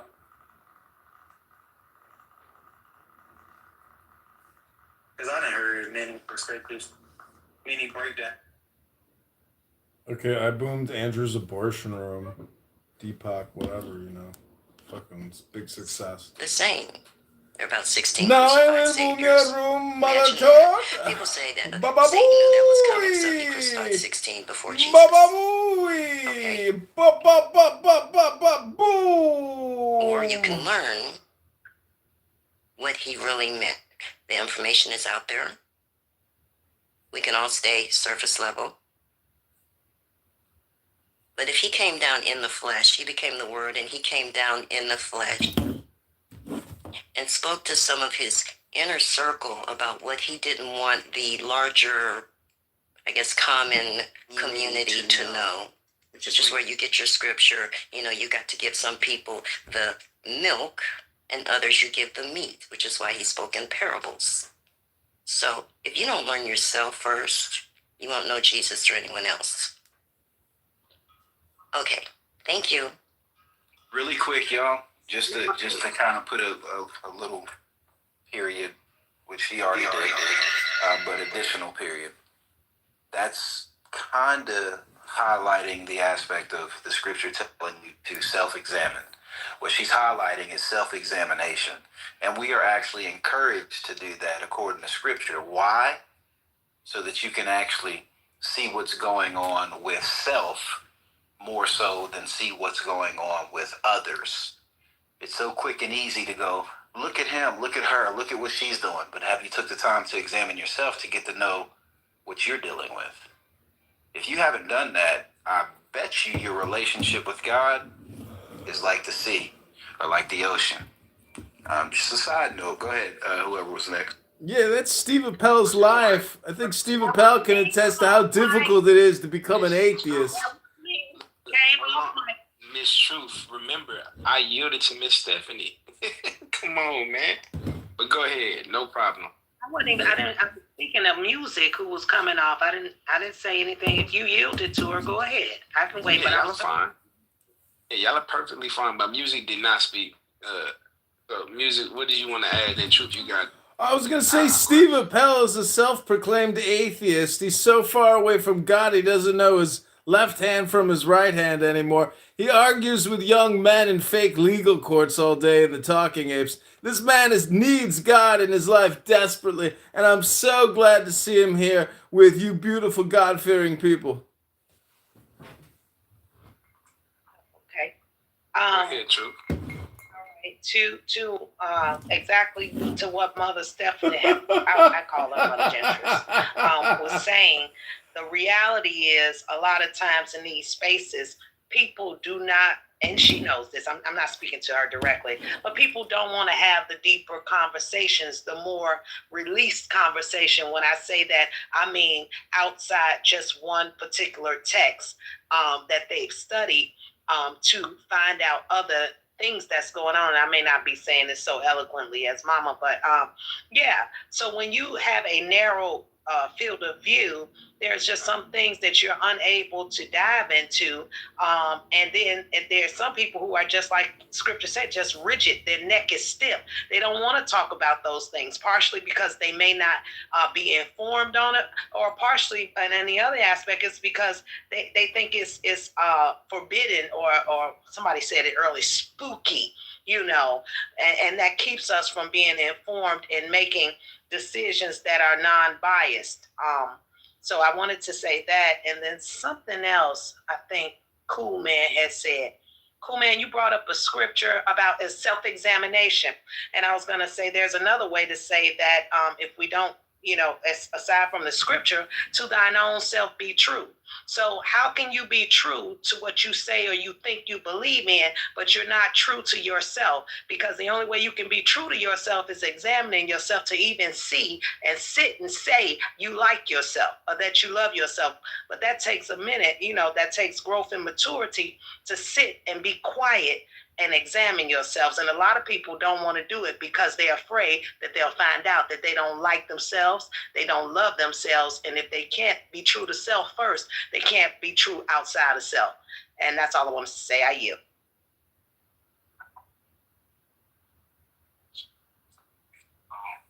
Now we brought up this Matthew 5, creed and truth. I guess I wanted to make the point that Jesus is teaching to keep the law of Moses. But yeah, so in Matthew 5, you good in the thing? No, I thought you was breaking up. I was just letting you know that, but you already came in clear after. Yeah, I'm gonna go to Matthew 5. And then we're gonna see if, this is what's, I see this being the case. Matthew 5, this is the Sermon on the Mount. And I see a lot of contrasting taking place between the law of Moses and what Jesus is teaching. He's teaching as one with authority. And he's constantly saying, but I to you, but I to you, but I. He's not simply restating Moses. He's saying these things. He's literally like redefining. He's giving a deeper meaning. He's even replacing certain aspects of these, of the things that's in Moses with his own commands. Let me give a couple examples. One, he says, Moses said, do not murder. But Jesus, he said, even if you're angry with your brother, if you stay angry with your brother, you committed murder in your heart. What's written in the law of Moses. He said, Moses said, do not commit adultery. Jesus said, even if you look at a woman with lust in your heart, you have committed adultery with her in your heart. Not in the law. Moses said that you could swear oaths. Jesus said, don't swear at. Not in the law. Moses said an eye for eye. Check your connection. Jesus says, no, that's God, Sister Stephanie. You hear me, Miss Stephanie? You hear me better? Okay, try again. You keep cutting out for some reason. Might be my headphone. Can you hear me? All right, you're loud and clear. Perfect. Don't trip. I'm going to double back with it. All right. So I'm saying that Jesus, let's start it this way. Jesus in Matthew 5, I'm saying he's not doing what I believe concrete and truth is trying to assert, which is, hey, look, you need to keep the law of Moses, believers today. What I see is him contrasting the law of Moses with his own authoritative teaching. I'm going through a few of these things. He's redefining it. Yeah, he's redefining it. Am I still going out? Yep. Affirmative. All right, let me move out the way. Come on, big boy. Come here. All right. Yeah, here we go. First of all, I have to move out the room. Can y'all hear me? The law of Moses. I don't know. Can y'all hear me? I ain't say that. Loud and clear. That's exactly what truth was asserting when we read Matthew 5. I didn't say nothing like that. I didn't say it either. Okay, so when y'all read, whoever teaches, y'all literally read it. Okay. Well, okay, Jesus said it. Don't put it on me. So, and that's the interpretation that you got, and that's what I'm pushing back on. All right. So now that we can affirm, we have affirmed that I'm correct about what you were asserting. I'm going to continue. All right. No, no. I said, that's what's in the scripture, baby. I didn't say that. I didn't say anything like that. All right, no I just read what Matthew Jesus 5, said, and you put it on Matthew context. 5 and 17, when it says, you "Do don't not listen. think that You I have don't come follow to abolish the law or the prophets. I have not." What you say? I said, if Jesus said he don't abolish the law, he ain't gonna change or tweak nothing. He may expound on it or give you a deeper understanding of it, but he said plainly he ain't come to destroy the law or the prophets. That means he didn't come to change what the law says, or to do, well, he didn't come to do away with the law says, or what the prophet said. Now, expounding on something is totally different. That's not true. Okay, no problem. That's not true. Back to me. Back It's to me. in your Bible. So back to me. All right. So that is not true, and that's not what's happening here. So in Matthew 5 and 17, it says, "Do not think that I have come to abolish the law or the prophets. I have not come to abolish them, but to fulfill them." Right? He came to fulfill them. That means something. So what does he mean by fulfill? Well, he's fulfilling the prophecies written in the law. He's fulfilling all of the types and the shadows that we see in the law. He's fulfilling the moral intention that the law even had, right? But he's not simply saying with that statement, hey, you have to adhere to the Mosaic law, the believers in me going forward. No, and that's what I'm showing now. So let me continue. I'm going to start it back over real quick. He's contrasting his commands with the commands, the things that we see in the law of Moses. He repeatedly says in Matthew 5, "But I say to you." That's clearly showing the contrast. He's not simply restating Moses, right? For example, Moses said, "Do not murder." Jesus says, "Don't even stay angry with your brother. If you do, that's murder in the heart." That's not in the law. Moses said, "Do not commit adultery." Jesus said, if you look at a woman with lust in your heart, you committed adultery in the heart. That's not in the law. Moses said, watch this. This is something that people will say, well, did he take this away? Because if you take something away, that means you're changing something. Well, Moses said you can swear oaths. It's literally written in the law that you can swear oaths and how you're supposed to do it correctly.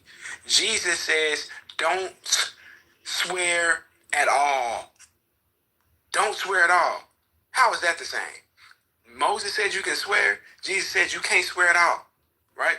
We can go again. Moses said eye for eye. Jesus said turn the other cheek. Moses said love your neighbor. And Jesus says love your enemies. So, I mean, like the flow of this text that we read in Matthew 5, you know, the commandments that Jesus are giving, this is Jesus' teachings. It's not the full Mosaic law and the Mosaic code. It's not one for one. It's not completely congruent. It's just not. So was Jesus telling his disciples to keep the entire Mosaic law? That's not the teaching that I'm seeing here in Matthew 5:17 when you read that, right? And I can go to plenty of places to show that that's even throughout the books, not just in Matthew. I'm about to yield. So with that, and we see that even the person that he chose, we really about to like this, who he commissioned to go into the Gentiles, which was Paul, and he sent them. And what Paul preached, Paul clearly shows that law was a temporary guardian in Galatians 3, that nobody can judge you by the law, the regulations of Moses, Colossians 2, and that we are not under the law of Moses today. Clearly. So yeah, I mean, I do what y'all want. First of all, real quick, I'm gonna be quick. The truth, I know you want to get in it. If I was unknowledgeable, I would think that Moses wrote those laws. Now, if I was like uneducated and unlearned and unstudied, I would, by what you just said, I would say, okay, well, I could see Jesus changing Moses' law, but guess what? Moses didn't write that. The Father wrote that and gave it to Moses. Moses ain't got no law. So now that we have a context, he just basically saying that Jesus is going to go against his Father's laws. Absolutely not. Yeah, I agree with that. But here's the other thing. You still can't get away with that. And those who teach men to do so shall be called least in the kingdom. Because those are Jesus's words himself. So regardless, you can go to Paul, Saul, Shaw, anybody you want to. At the end of the day, he said, and those who teaches men to do so shall be called least in the kingdom. Now we talk about getting to the kingdom and the kingdom this and the kingdom that. But you know, if you do what he says not to do, you are the least in the kingdom. And here's the other thing: that word "fulfilled" there, it doesn't mean to be done away with. That word "fulfill" in the Hebrew understanding means to clarify or bring to the fullness, not to the deletion of, to the full understanding. And so when you gave those extra things that Jesus was expounding on in the law, that still did not do away with the law. So even if he says that if you look at her or if you lust in your eye, you committed adultery, that still does not do away with thou shalt not. It doesn't. None of those things you gave that Jesus said or anybody else said does away with the thou shalt not. Matter of fact, it's what we call yoking. It puts or what some of the lawmakers were trying to do, put an extra fence or extra guard around the law to keep men from violating the law and disavowing the law. But that did not ever do away with the thou shalt not. So, and I yield with that. Please notice how neither Concrete nor Truth addressed anything that I said or read from Matthew 5. Or anything that I read from Paul. Hold on. Yes, I do. Hello. What? I'm still talking, Truth. I'm still talking. Okay. I'm still talking. I literally addressed Matthew 5 and 17. I literally read it, which is what you guys read. I told you what it means when he said fulfilled it. I literally addressed what you guys said. Nobody. Hold on, Truth. Hold on. Okay, so I didn't address everything you said. I addressed half of what you said, and you addressed zero. 1 second, Truth. 1 second, Truth. Y'all addressed zero of what I said, and you just were dismissive. I don't care what Paul and Saul and said. Okay, no problem. You don't gotta, but you didn't address it. You didn't address anything about when he said don't swear no oaths, and Moses said you can swear oaths. Moses didn't say nothing. Moses did say. God, Moses ain't got nothing to do with it. I need y'all to mute up when y'all talk. Stop lying on us. When I talk, y'all ain't. When y'all talk, I ain't talking. Even though I vehemently disagree, and I think that y'all are lying a lot of times, I stay on mute and I wait till you're done to say why I disagree with you guys. Can you do the same? We don't call your name, man. Yeah, you call our name. Yeah, I need you to mute up. I need you to stop calling my name lying on me. I need you to mute up. That's what I need you to stop doing. Mute up. Stop calling my name, Jody. You Concrete. Mute up, please. Hey, you a coward. You want to farm, but you want to do it in person. Go ahead and mute up, Concrete. So when we get to Matthew, and he keeps trying to say, oh, Moses didn't say nothing. All right, well, let's see about that. Matthew 5. Let's go here again. And we're going to see if Moses said anything, right? Let's go to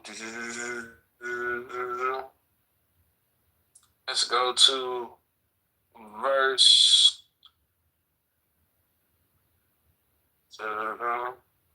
We're gonna go here, and then I'm gonna show you that Moses said something.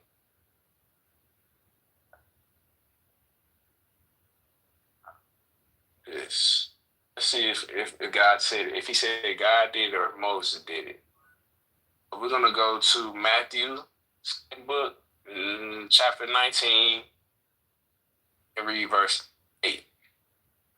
I'm going to start at verse 1.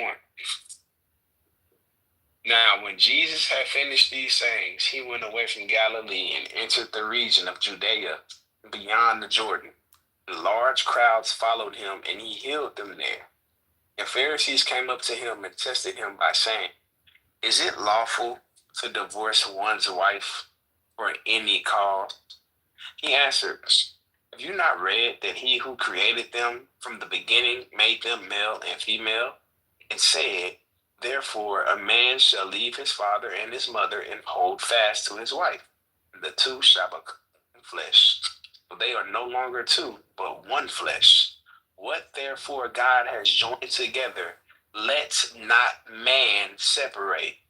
They said to him, why then did Moses command one to give a certificate of divorce and to send her away? He said to them, because of your hardness of heart, Moses allowed you to divorce your wives, but from the beginning it was not so.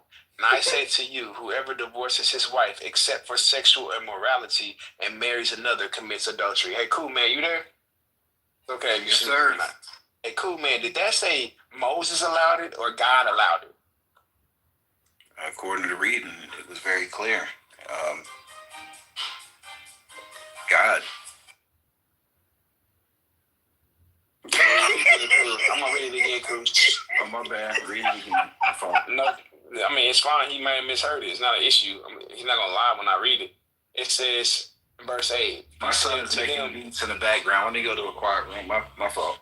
No, you perfectly fine. Y'all see what God just allowed to happen. Go ahead. He said, Matthew 19 and 8, he said to them, because of your hardness of heart, Moses allowed you to divorce your wives. But from the beginning, it was not so. Did he say Moses allowed it or God allowed them to do it? Yeah, that's clearly in the text. Moses allowed it. Okay, first of all, who talking about that? We're talking about the laws that was given to Moses. Okay, I can show you the ones I'm talking about in Exodus 21 through 17. So again, here go Mr. Wiggles trying to let me read the laws, y'all. Let me read the law. I'm gonna read the laws. Exodus. Let me go to the scripture because I like to be concrete when I minister. So let me go. Exodus 20. Now I'm gonna read y'all. I'm gonna read y'all what it says since they want to play games, just to be right. Just to be right, they'll play games with God's word. Now listen. And God spake all these words, saying, I am the Lord thy God, which have brought thee out of the land of Egypt, out of the house of bondage. Thou shalt have no other gods before me. Thou shalt not make unto thee any graven image, or any likeness, or anything that is in the heaven above, or that is in the earth beneath, or that is in the water under the earth. Thou shalt not, this is what Sister Truba talking about. Thou shalt not bow down thyself to them, nor serve them, for I, the Lord thy God, am a jealous God, visiting the iniquity of the fathers upon the children unto the third and fourth generation of them that hate me, and showing mercy unto thousands of them that love me and keep my commandments. This God talking.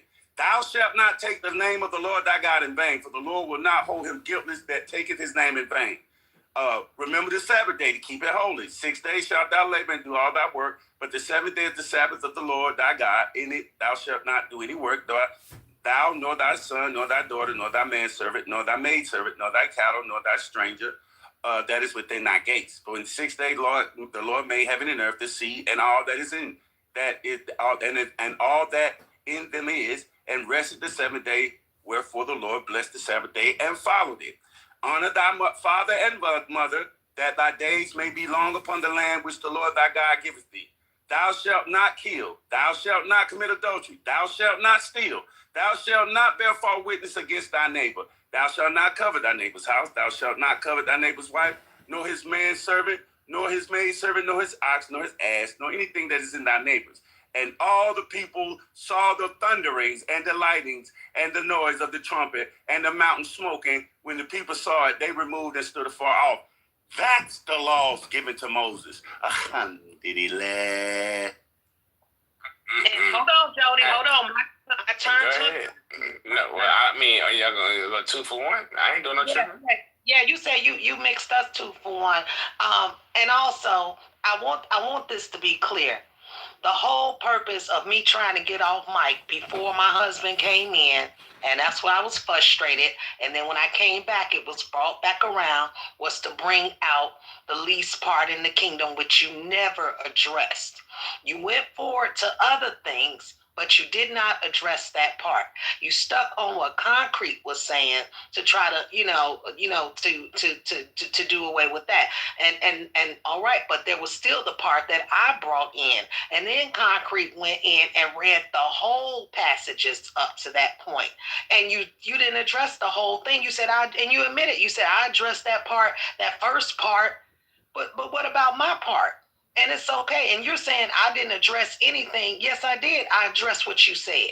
And I said, those things don't matter because they still don't do away with the law. Now, the problem I see here is that, and with many people, they don't understand that one word law, it encapsulates different laws that were being sent out. But that word anomia is the only word in the New Testament, and it does it does a disjustice, injustice, because when people hear it, they think, oh, this must be talking about the law, supposedly they call, of Moses, that was handed down to him from the Most High. But that law, that word there, law, also brings into play about the laws that the religious leaders, and that I think you called them I don't know if they were Sanhedrin or not. I can't recall that. Yeah, you were right. Yeah, scribes and Pharisees. Yeah. The scribes and the Pharisees had been in, so that's those laws, those hand washing laws, those tradition of men's laws. See, all of that one word nomia is included in that, and so when we hear law, we think, oh, all of that's done away with. No, the Most High's laws, what we call the 10 words or the 10 realities, they have not been done away with, and that's all I was speaking to. Because if they have, then that's why it should be murder all over the place, infidelity all over the place, dishonor of parents all over the place, which we see some of that. Because you know why we see it? Because people say the law has been done away with. And that's what we see in the world today. How you? All right. First and foremost, in Matthew 5:17, which y'all brought me to, it is not. Just really quick. Some of that, I get it, because some people say that the law's done away with, etc. There's a scripture that kind of talks about that a little bit, but it doesn't say it exactly as most would maybe perhaps say. So I understand. If the law was done away with, what structure would we have to abide by? Just a side note to consider. So I hear truth. She's actually speaking something that is something to consider, because it's a reality. So the law is not done away with. And when you read that scripture, it actually specifies it specifically. I think it says something along the lines of,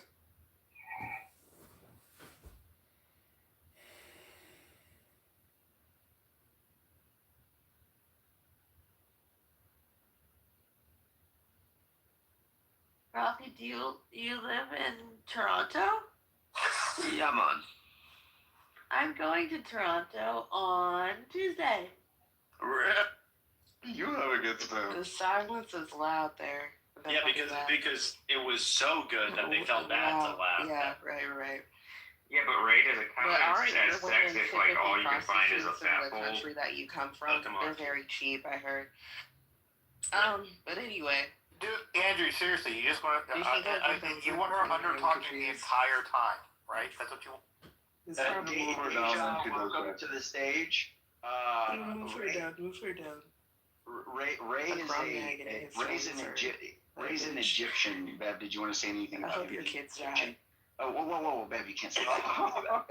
Bev.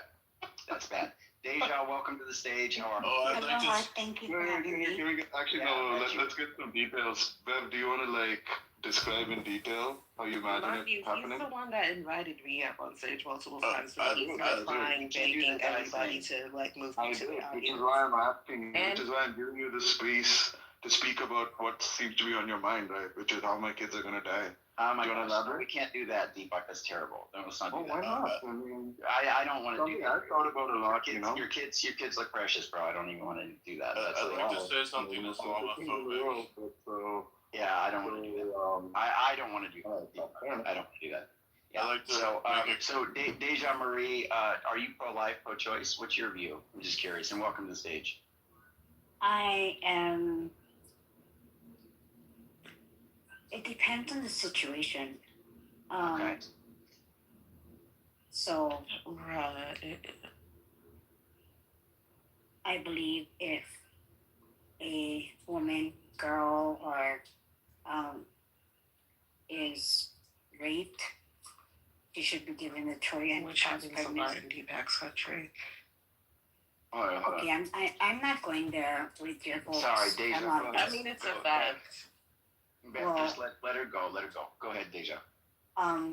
They should have the choice to have that baby because that baby could be a constant reminder of the traumatic experience they had, and they could take it out on the child unfairly. But if people are going to use it as birth control, I'm against that. So it's really that as birth control though? Like, what are the stats? Because it's actually very painful, I've heard, for women to get abortions. So Have you ever had one? Sane women. No, I've Have never you ever had one? But I know Okay, people who then probably there are should people have where had I live that But use I've it had constantly friends, as birth control. Yeah, cool. That's nice. But I have friends who have gotten abortions, and it's a very painful process. So when people say to shit each his like, own. "Oh, like using Can you your let her birth finish control," the point you're you're saying? acting like, "Oh, like take some pill," and like it's just that easy. Like it's very painful for them. So like you kind of sound dumb. Can you let her finish the Yeah, point? nobody fucking asked you. Why does this Let her finish the point. This is a conversation, a serious conversation about abortion, so you want to keep inserting yourself. Yes, Real quickly, This is a serious and I want them to have their back and forth with Bev. There's two separate issues. Whether your friends take it serious or not, it doesn't mean they didn't use it as birth control. They still could go through pain and all the emotional stress. But if they're being negligent, putting themselves in that situation, they are in a true sense, they're using it as a form of birth control. They could prevent it and use actual birth control to not get it. Yeah, but that didn't happen though. Deja, let me make a point. You don't know. People have used birth control and can still what get you were pregnant. saying, and then you guys. Why every time I speak, you have to speak over me? Like, what is that? Well, I'm speaking and you interrupted. That's why. She was. All right, I'm gonna back up and let you guys have back. Okay, but like you just keep wanting to argue with me about you being Indian and stuff when we're talking about abortion. Your mother should have had an abortion. Because you were probably a product of rape. This is another problem. This is another one, Andrew. Okay, Like every time he keeps getting off his mic to try to argue, is that not fucking weird? Like, you know, like not everything is about you. Like, worry about your bastard kids. You want to piece your Why do you keep putting him down? Like, what the fuck? Like, nobody's putting you down. Come on, dude. He is. Like, he keeps trying to start on me and like make some shit about You're the only one putting people down. Abortions.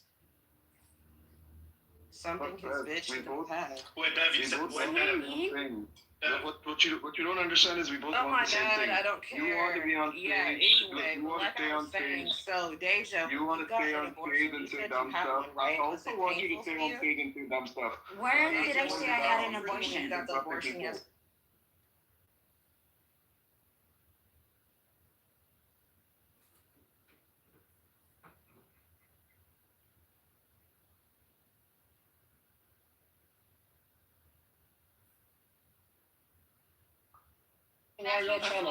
You're like a Greek salad with not enough olive oil and no lemon at all. But can I get some tzatziki sauce? No. I am a mother of 2 adult daughters, and I have a granddaughter who's a teenager. My daughter came home on birth control, pregnant at 15 years old. I left that up to her, and she chose to have my granddaughter, who's now 15 herself. I believe it is a matter of, like I said, situation. But I have had friends who have had abortions and later on couldn't have children. And I've had friends who chose not to have abortions and regretted it. But it really depends on the individual. But I don't believe that a government should have the power to make that decision for women. That's my stand on it. And as for having one individual up here putting down another person because of their race and calling their other spouse or telling their children to die, it's really unnecessary. I don't think Clubhouse would appreciate that at all. I understand this is debate, but as a woman,